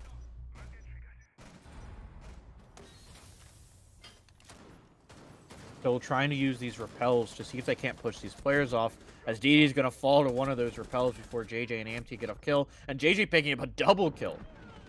So far been kind of crucial in preventing them from being able to find much. Valkyrie finding round number 3 as Aimkey's going to go ahead and shut down Vil in a flurry of kills. I do want to give one thing to JJ is he's just in these last 2 rounds really stepped up. Obviously, he's not going to be that entry frag player. He's not going to be that player that's going to be on top of the scoreboard. More of, I would say, a support IGL role, giving guidance, holding his team together. But instead of holding his team together based on giving ideas, giving callouts, he's doing it on the scoreboard, stepping up, for those players on Team Valkyrie that are starting to lack. And the good thing is you're transitioning over into a completely different side. As you can see, JJ going on that Habana, he's still putting his teammates like Bry, like Amdi into these fracking positions because even if you have a bad defensive half, you could completely turn it around on your attacking half. And for a change of pace, SSG Academy actually opting for their very first bomb site going to the top floor, which on the turn of things was Team Valkyrie's last. Yeah, and it was something that SSG did a good job of initially finding space on that they just couldn't hold on to. It's going to be up to them to hold on to space here because they're defenders now. They've got to hold that space. And I think the big one that's going to be a matter of kind of principle for SSG to hold is going to be Freezer. If you can hold Freezer in Bathroom, makes it so much harder for Valkyrie to find any space. And if I can assume kind of the way I expect them to play is they're going to try their best to play up White Stairs and off of Piano. Yeah, it's just really been about these early engagements. Team Yeah. Valkyrie, initially, the 2 rounds that SSG won, they got the opening pick. SSG, it just didn't really phase them. And it really goes to show that, the mental state that they are in. And as you said just before, Bry opting to try to go up White, but he's actually going to meet a roamer downstairs, but just misses the couple of shots. Very unlucky. Fens gets the very first pick on Bry, almost finding a second one, sees the head of Ambi, and yes, he does. He does get Amty, and now both of your main entry fraggers have died to Fenstron. And honestly, Team Valkyrie have not put themselves in a position to actually get an answer back. They have intel on him, and eventually they do trade him back. But the problem is, you've lost both of your entry players, and you've wasted around half the time. Vocal now following up. It just goes to show that even when SSG, they lose these picks, they lose this map control, they always have intel on where the remaining attackers, or rather defenders, are. Hitman's just going to go ahead and drop new Balk. Make his way in and just get a lot of free space over here. Fighting that player in Bathroom that I was talking about that they need to hold. Tom's going to take a little bit of damage, but he's going to go ahead and jump out. Before Aimkey just walks out of Piano. Just sitting in the back of Pianos, finds the first one. Wide swings for the second and takes him out. They didn't do a good job of clearing. They tried to just brute force their way through it. And SSG Academy let them walk directly into the trap that was that Capkin sitting in the corner. And honestly, that's kind of been what it's been feeling like for Team Valkyrie so far on a lot of their attacks is whenever they're losing rounds pretty handily like that, it's because SSG's setting up something honestly pretty simple where it's dronable. Just And one roamer. Valkyrie, it just isn't droning it. Yeah. Attackers have discovered the location of I a mean, bomb. and on the turn of things, if you look at SSG Academy, even, whether it's not just, intel from a default camera, they always know, or at least have a very good idea of where these attackers are coming from. As you saw, when Fens was eventually traded downstairs, you had a player inside a Piano. He realized, okay, they're going to start to push over top red. They haven't drawn me out. I can just sit here. His patience was admirable, and because of that, he got a free 2 kills, and just really goes to show that SSG Academy, even though the scoreline is close, it is 3-4, every round, they have been the team setting the pace. They have been the team controlling every and each round. Absolutely. It's definitely been a lot of Team Valkyrie kind of playing at the speed that SSG wants to play. And it feels like Valkyrie wants to play really, really fast, but they're letting themselves get caught up. They're letting SSG set the pace. And if they could start setting the pace, forcing them into these aggressive duels that Valkyries wants to play, it could be a little bit better. There's just still a lot of issues droning wise, them still not really setting themselves up for trades that have just been costing Valkyrie rounds. And costing them rounds it has. They're only down by 1, but the thing is, Solus being a complete menace, a complete pest to this attack, he's wasted an entire minute going back down to top floor. And the thing is, they still haven't droned him or the Legion out. she's actually going to be opting to go upstairs. Sure, they are aware that Fence is in a position somewhere down bottom white, but Fence is aware of this player, but he doesn't get the swing. Deity actually wins it out. And my question is, Bill, you're still upstairs. They're going to drone it out. They're going to check it out, make sure he's not here, followed up. Bill actually gets the very first pick onto Brian, a second one onto Hitman, trying to find the third, sees the player onto Deity, but doesn't get the shots. Deity eventually trading it back. And honestly, a relatively good roam clear, but you've lost so much utility. You've lost your Buck, you've lost Bry, and now you only have a minute left, and you haven't even set up your vertical play going on to site. They're going to have to start soon, as they are still setting, like you said, setting up this vertical play. They haven't been able to push these players out of the positions they need to. Like JetCon just sitting inside of that closet. Aimkey being able to sit and prep for free. They don't have anything really set up. He should have some floor holes above him so that he can't just sit here comfortably. But they haven't had time. They've been taking forever to clear out these roamers. Empty, seeing if he can't find the feet of someone. Looking through, seeing if he can't find it through his goggles. He's going to find the first one, and that's going to be Echo found. Now he knows that he's sitting inside of Bakery. They haven't done anything about it. He can just hold the back of Aimkey and let him play for free inside of Prep.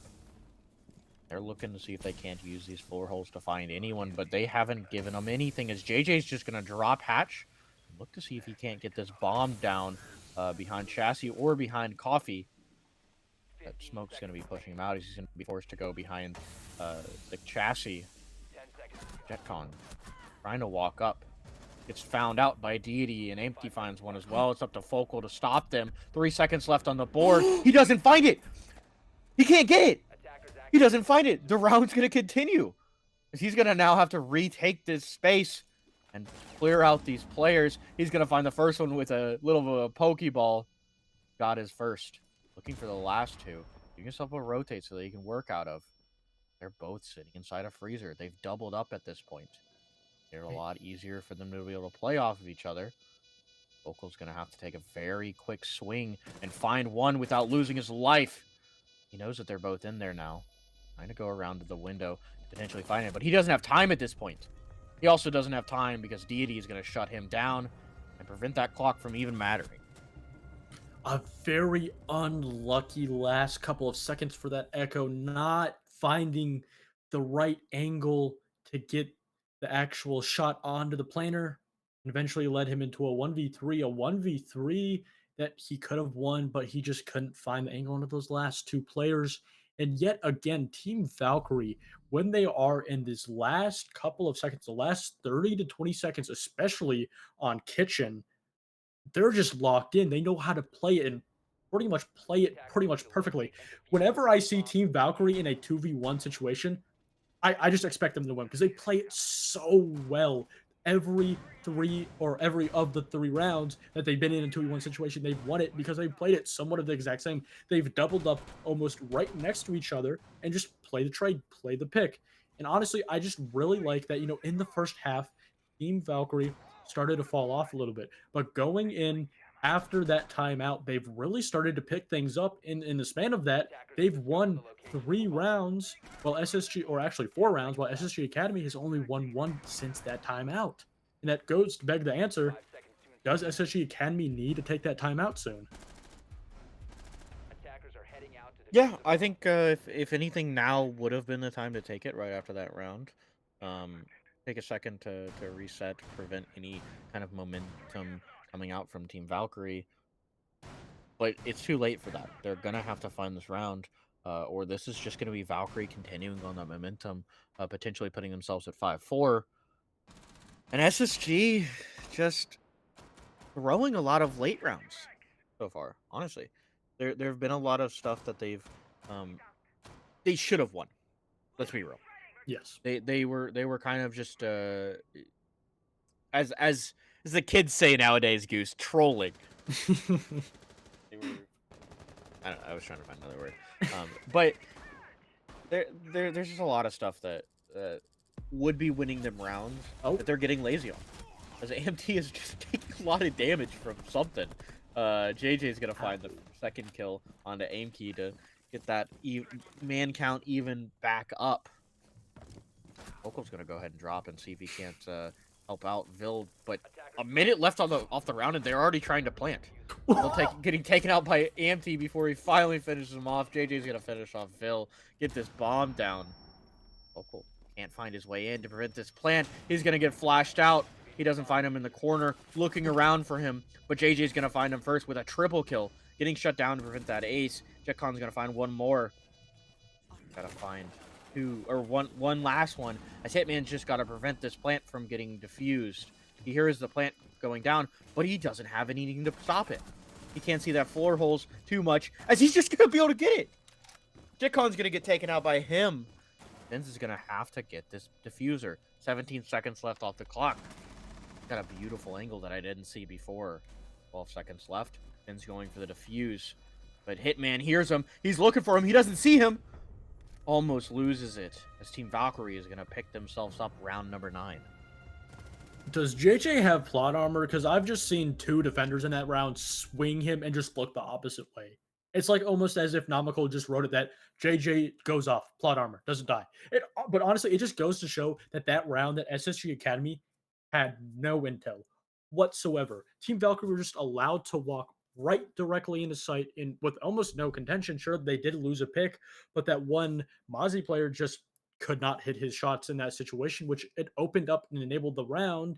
And just, again, a shout out to JJ, because without him right now, it would be honestly 5-1. It would be like the game would be over, honestly, at this point, because we're seeing players like Bry, like AMT, having a slow game. Probably the slowest game they've had so far in the series, aside from map 2 on Chalet.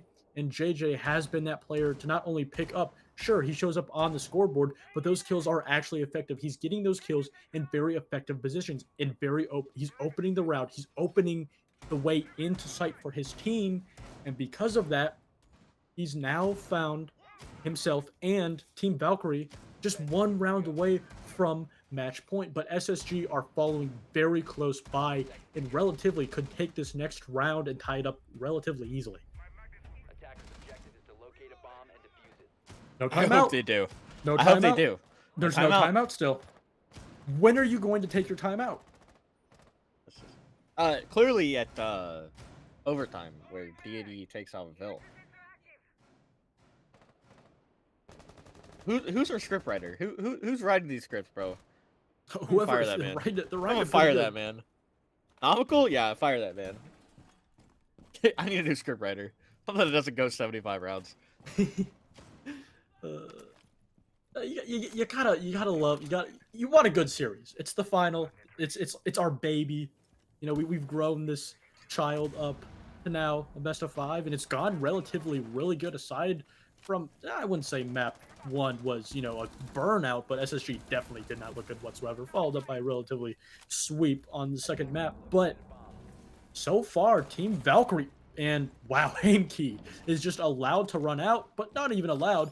It's that Solus. That's the reason he was allowed out, and now they're sending in drones to find him out. And the question is for Team Valkyrie, are you going to address this problem down below, or are you going to try to avoid it? Try to work your way around it. Just try to hold the lines of sight where he could come up and maybe catch him on the rotate back. It still could be an SSG Academy round. Don't count them out just yet. They've still got that even man count, and there's a minute and a half left on the board with 2 players still outside of the building. Let's see if they can't find it. As Aimkey's going to go down the first floor looking to see if he can't get a run out. Finns is going to find one and a second one. And SSG Academy looking like they might put us 5-5 as Fokal's going to find one more. Is the last player alive. They want to put him on match point. He's going to have to clutch us out, make a 1v4. Doesn't look like it's going to happen. I'm not going to lie to you here, Goose. I mean, He's going to run into 2 Miras so far. And he can't find anything. As he's got 1 player playing off the mirror for information and another for the swing over there. He's estimating that that's what's happening. He's going to go out. He's going to get that information. Impact's going to go out towards him, lower his health a little bit. But he knows what they're doing. He knows where they are. And they're just waiting for him. They're doing a good job of patience. They're just chucking impacts at him. Honestly, like, we're being edged right now. Oh, there we go. I've heard that word way too much tonight. That's like the 4th time you said. But nonetheless, SSG Academy, as I spoke about before, having a great answer back, and now they take their time out. I love this. I love this. Took long SSG. This enough. is probably Jesus. this is the best timeout or biggest brain timeout I guess you could have, because not only do you win a round, but then you take your timeout because you want to put yourself in a position to win these next 2 rounds. You don't want to go to overtime. You do not want to go to Oregon, which most definitely will be overtime. There's no denying it. It will be an Please overtime. no. I'll actually fall asleep. Yeah. I have to play that map. Think about how the players are right now. Oh. And not only that, Yeah. but also you're eliminating the option or opportunity for Team Valkyrie to just brush that round off. They're forced to actually identify it. And that also gives SSG a little bit of a time to, really translate into that next round, because sure, they did win that round, but the rounds before they made so many small mistakes that turned into great and much bigger ones. Like, for example, JJ running into sight. That should not happen. No, yeah, it absolutely shouldn't. I'm gonna be real. I said it earlier. It's they're just playing TDM. Like Yeah. that's all they're doing. Yeah. They're just walking around, taking fights. There hasn't been a whole lot of coordination from the side of Valkyrie. It's happened occasionally, but at the level it should be happening, it's not. There's just I don't know if they're tired at this point, but like they were doing it map 1. Exactly. I don't think it's a tired problem. I think it's just how they approach the They're game. just feeling honestly. lazy. They're taking these fights lazy.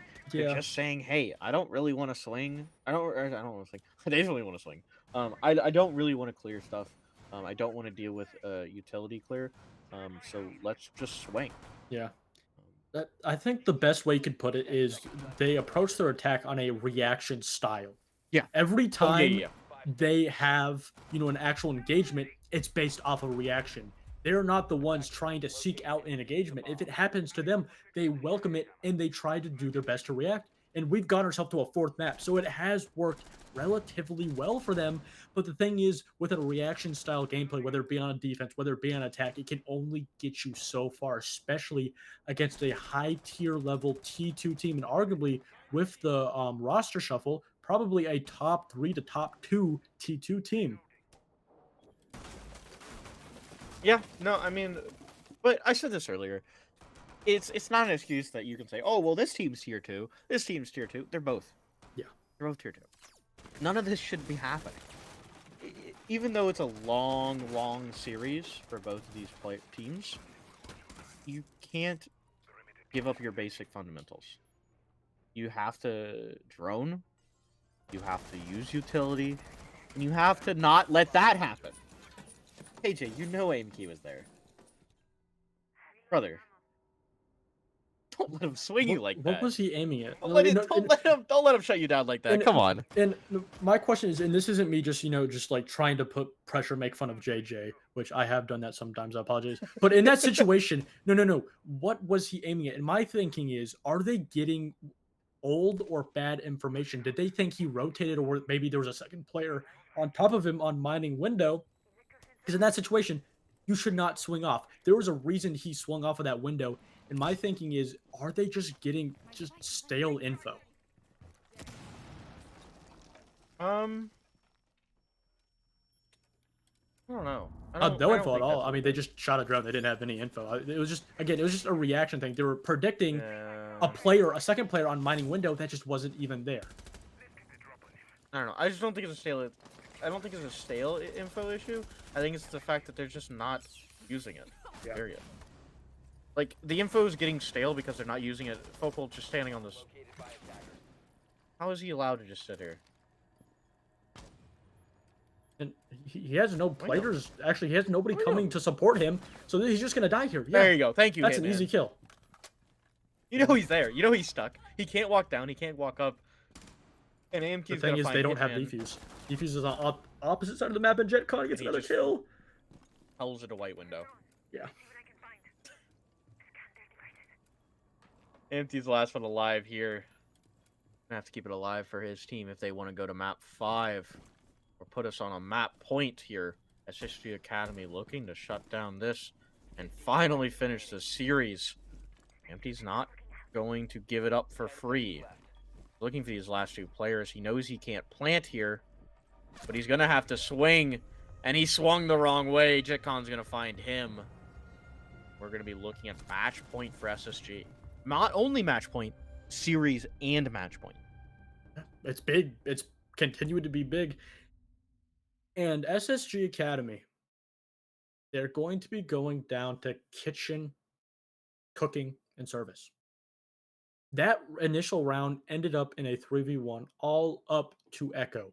It could have been an SSG round win. We could have been over with. It could have been a 7-5 by now if that Echo was positioned a little bit further above the planter, but it wasn't. So going into this site, going into this last round of regulation, SSG is thinking to themselves that their overall strategy, while it was faulty, while it did result in a 3v1, they just played the picks a little bit wrong. And coming into this last round, coming into this site yet again, they have all the info. They know exactly what Team Valkyrie should do. So, going into this round, they should have everything in their hands, everything in their intel, bringing out that Echo again, making sure that mistake will not happen is going to be up to Team Valkyrie to make sure they get rid of that reaction style, make sure they push the pace, and make sure they set the tempo going into this last round. Because if they don't do that, they're not going to find themselves on overtime and potentially the final map. Or now let's not break the possibility that SSG Academy just wins it right here. It's very real and very possible. They can do the same thing they did in that last one. They can take this round. As Bry's going to be the first one off the board. Aimkey starting themselves off. An early pick. Make it that much easier for SSG Academy to close out this map. Eventually. Close out this series. With a minute gone, Bry died outside of the map on a window, and with a minute gone, not only do you not have anybody in the map, but you still have two roamers upstairs. Not only that, but you have a Solus paired with that, so Solus is going to be able to relay any information, any drones that will come up. And speaking of information, Fens will be eventually tracked out, and this surely should force those last two roaming defenders back to site. JetCon on the rotate, actually on the other side of the map, finds a pick onto Deity, taking a solo engagement, something you should not be doing on the last round. And now, Team Valkyrie finding themselves struggling in a 3v5 with no intel, no map control, and absolutely no idea what the hell they're going to do. Two buddies already off the board, like you said. Bill's still close here on bar. He's looking to shut down this player sitting on brown stairs, but he's going to get shut down himself as Vill's going to get sat down behind the bar. Empty making it a little bit easier for them to push out, but they only have a minute. They still have 4 more players that they have to clear. They're down in man count. They don't have the time to waste, and JetCon's just waiting for that player from brown stairs to walk down so he can get that kill. Hitman taking a little bit of damage, but they've been able to open up Freezer. Empty, finding the one onto JetCon and Closet. Beautiful kill from him. Fire's going to go out from JJ. He almost loses his life doing that, but it's not going to happen. 40 seconds left. He's shutting them down from being able to walk in. Fins is holding this window inside, but it's going to be Aimkey holding that rotate in. JJ's going to get shut down. 2 more players alive for Team Valkyrie before one more falls. Hitman's the last player alive. He's their last hope, but it doesn't matter. SSG is going to shut down the last player. Is going to end this map. And you know what that means, Goose. That's the end of our series. That is the end of the best of 5. And it's going to be SSG on top. SSG, the first map had us very scared. They looked like a hollow shell of what they once used to be. We thought their problems that were coming in from the XGS playoffs were going to carry on and continue. But no, that was not the answer. In a best of 5, it's not a race, it's a marathon. And at the end of it, SSG was that team to hold that stamina for the longest. And it was a very close series, aside from the 2 first maps, 7-4 still, but SSG played a little wonky, backing it up with a 10-8, then a 7-5, coming down to the wire. DT almost putting his team in a position to win that. Overall, a great series from SSG, a great series from Valkyrie Gaming on the other hand. Yeah, I mean, I know we kind of sat down Valkyrie a little bit. We talked about the fact that they were playing TDM, but individually, they still played incredibly well. They did a very good job individually. There were a lot of team mistakes, though. Yeah. I won't be too blunt with them, because it's something they're gonna have to work on. It's not gonna work at tier 2 level playing against teams like that. You're just not gonna be able to play TDM. No. You gotta clean it up. You gotta use utility better. But it it didn't happen. And honestly, you hate to see it. It would have been really nice to go to that map 5, even though we're all a little bit tired and probably are a little happy that the series is over. But like you said, I really enjoy getting to see these kind of back and forths. And even though there were a lot of mistakes from Valkyrie, there were plenty of mistakes from SSG's side. Yeah, overall, just a great practice because, I don't know if you know this, but this weekend is the first major qualifier of three. So this is going to be great practice for both teams because, sure, they have E3, but most likely, coming forwards, two of these teams could be the players that we could see go into that LCQ. Yeah. And we'll see. We'll see if it's gonna be able to actually work for them. But that was a really exciting series coming out from them. We're gonna get a little bit of insight from one of the SSG players and see kind of where their head is after that exciting final map 4. And surprise, it's Aimkey. What's up, Aimkey? How you doing? That was a really exciting uh No, we don't have. Hold on one second. Our producer's trolling us. We don't have audio right now. Hold on one second. uh Hold on anyway, one I'll second. We I'll gotta keep get I'll your keep audio. talking while Yeah, we fix there we go. that Yeah. issue. But yeah, it was a really exciting 4 map series to actually see coming out of you. And SSG fought really hard. I really love to see a lot of the stuff that they were doing. Um, and I do have, we have a few questions. We always like to ask y'all. So I'm gonna start out with on that first map when we were playing Clubhouse. It seemed like y'all were kind of switching up your playstyle on defense a lot. Is it just not a comfortability thing, or were you just kind of trying to adjust to Valkyrie?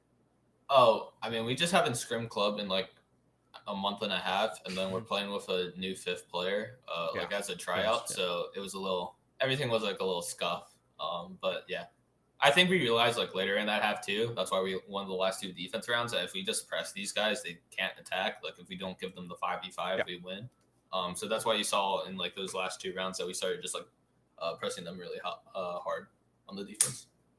Yeah, no, that was definitely something we noticed. We really liked the aggression coming out from y'all, and kind of just preventing any of the trades coming out from Valkyrie. I think that was something you definitely did across the whole series, was preventing trades, specifically on Skyscraper, being able to play right there out of drum, keeping them from being able to just walk in and kill one and get that trade off of the first player. Just something that y'all did across the whole series. And then I guess for my second one, specifically talking about Skyscraper, how'd y'all feel with that Monty on Blacktop? What you think y'all really did to kind of shut that down? I mean, that's just a really bad take. And like I at first Yeah, yeah, we were discussing it before the map. I was like, oh, let's just ban Monty, and then Fens or Football was like, no, let's just have them do it. Like it's such a bad take, and we'll just like counter them. fair. So yeah, to direct reason, I don't know why. I think I killed one of the guys below, and then yeah, I don't know. They couldn't open the black wall it seemed, and they stalled out pretty hard and just gave us picks. I don't know on their end, but yeah, that's a really bad take. It's too predictable. Yeah, we were talking about that a little bit in round, that they were trying to just crutch that Monty and just kind of walk him in, and if you play it correctly, you can just tear it apart, and that's kind of what y'all were doing. And then I guess for my last one, specifically on that last map, it felt like Valkyrie was just kind of getting lazy on a lot of their fights. And I think y'all did a good job of holding together. What was like the big thing y'all were focusing on getting into that last map, making sure that you weren't getting lazy on?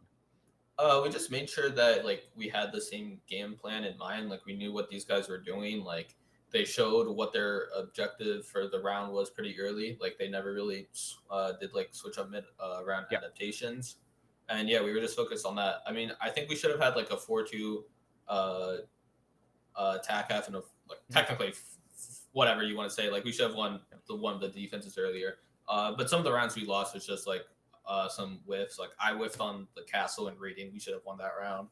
And then I think someone whiffed on a defense. I forget, or on an attack. I don't remember. But yeah, I mean, it was just pretty much comfortability. Like even though I don't.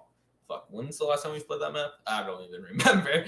I think it was in the E2 game day in fucking January. But yeah, I mean, it's just like knowing that these guys are kind of, they're nervous, whatever, they're shaky, just taking advantage of like whatever their play style. They're maybe not being the brightest players ever. Yeah. That's pretty funny. But I'm gonna before we actually end this, I'm gonna let Goose ask any questions that he has. So I got 3 questions for you. The first one is, did you actually not know this was Infinite OT until Skyscraper? I mean, yeah. I remember seeing it in like the Twitter announcement, but I forgot it like in the moment. That's because we saw chat. Let's go, GG. Yeah, I typed in GG. I mean, we won in the end, so it didn't matter. It was It was a mental soccer. Yeah, exactly. Going into Skyscraper itself, obviously Valkyrie picked it. And you said, you can't remember the last time you played it. Did you expect them to, go to that map? Because clearly you let them go to the map. If you didn't want to go to the map, you would have banned it. What was your thinking of letting them somewhat go to Skyscraper? I mean, it's a best of 5, so it's like the map ban's really easy. You just ban, like, you always ban whatever perma ban, or if you don't have a perma ban, like the worst or best map that you have, or like worst map you have, best map they have. So we did that, and then the second map was just like, well, we don't really want to play this with a tryout, so whatever. So to be honest, the map we weren't really too hard focused on the map bans. We knew we were gonna win no matter what. It was just how fast. Yeah. Now for this next and last question, I don't know how much you can reveal, but obviously your next agenda, your next goal is not E3, but major qualification. And last week you guys dropped TrevMac and recently tried out Barring in now yet another new player, one that's very familiar. What do you guys want? What are you looking for? What was your initial reasoning for dropping TrevMac? Not to call you guys out or anything. Yeah, no, it's fine. I mean, Trev by no means is a bad player. No, he's a great player. But the system we want to like transition into with our attack and defense is a lot more like fluid, positional, and just like a lot more like, I would not say aggressive, but there's a lot more like pressing involved as a team. And the coaches and like the coach staff just decided that it would be better to look for someone else to help fulfill that and move on from Trev. No one on the team thought Trev was bad or whatever. With trying out Barring, Barring was obviously like he's a great CL. He was a great CL player. He is very vocal and whatever. Yeah, I mean, I loved playing with him. Unfortunately, he can't play due to some personal stuff or whatever. But yeah, I mean, it was fun trying out with him. I would have loved to pick him up. And then coming with like Fens. I mean, Fens is just another very vocal, like not high intensity, but someone who can definitely like switch on the on switch to the type of play style we want. So yeah, we're just trying out people like that. We don't have anyone locked in yet, but that's kind of our mindset with coming into the 5th and then coming into major quals. Yeah, I gotcha. And before I give you time to talk, I actually have a question. Do you ever have coaching staff from the main team come in, or is it mainly just your primarily coaching staff on your tier 2 team? Yeah, we have our coaches have meetings with callouts, and then with callout, and then we have weekly meeting as a CAD team with callouts. So there's definitely a conversation between the two parties. Okay, yeah, that's great. That's awesome to hear. And before we send you back off, hopefully to eat dinner, do you have anything you want to say to the fans or the haters rather? Any shout outs? Yeah, I'll give a quick little memo or whatever. Obviously, thank you for anyone supporting us. It's kind of been a little rough road after E2. We're trying to get better. We want to get better. We want to succeed. And I think we have a really good road ahead of us to succeed. So stay tuned.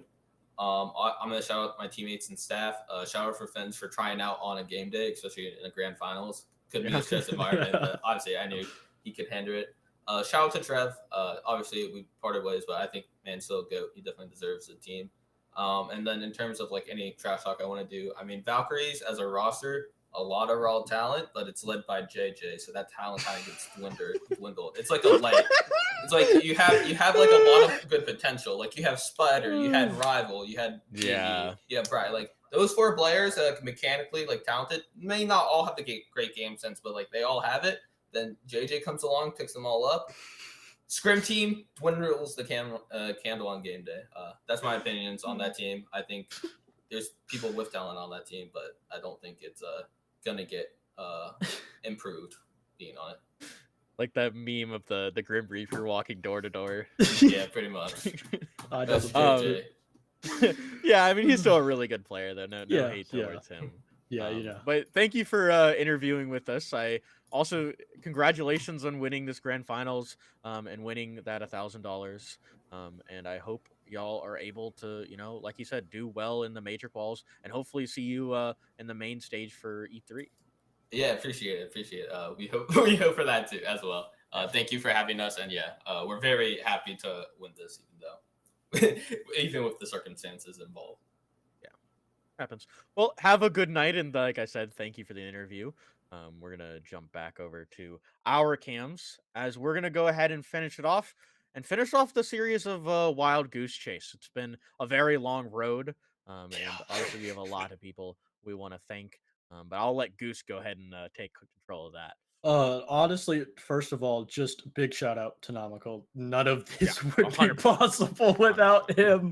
And I just want to stress it enough. He's giving me permission to say this. He's put $500 of his own money into this, into the pockets of Amkey. So he's going to be going home with some of Nomical's money. But also to all of the staff, not only coming over from the other league, I'm going to Voldemort it, not going to name it. But no, not only from the people who worked with us there, but also helped us figuring out what happened, and then the transition over to now. Shout out to the Whiskey Bros. Outstanding. Helped us so much. Honestly, we've probably not been able to run half of the prod without them. And of course, Chad, the GOAT, leading this main stage, and all to the other caster and production staff. Thank you. Because at the end of the day, this is a community-ran tournament, and it would not be possible without any of you. And thank you for giving both me, Nomical, and Enteridus, and all the other casters a great platform. And you got anything else to say before we send it off? No, I think that this was a really great series, and I'm excited that I was given the opportunity to actually cast this grand finals, and what was a really exciting series to watch. But I won't hold the rest of us too long. It has been a very long night. Some of you got work in the morning. I know I do. I definitely do. But I won't hold y'all too long. Have a great night, and thank you for watching Wild Goose Chase Grand Finals.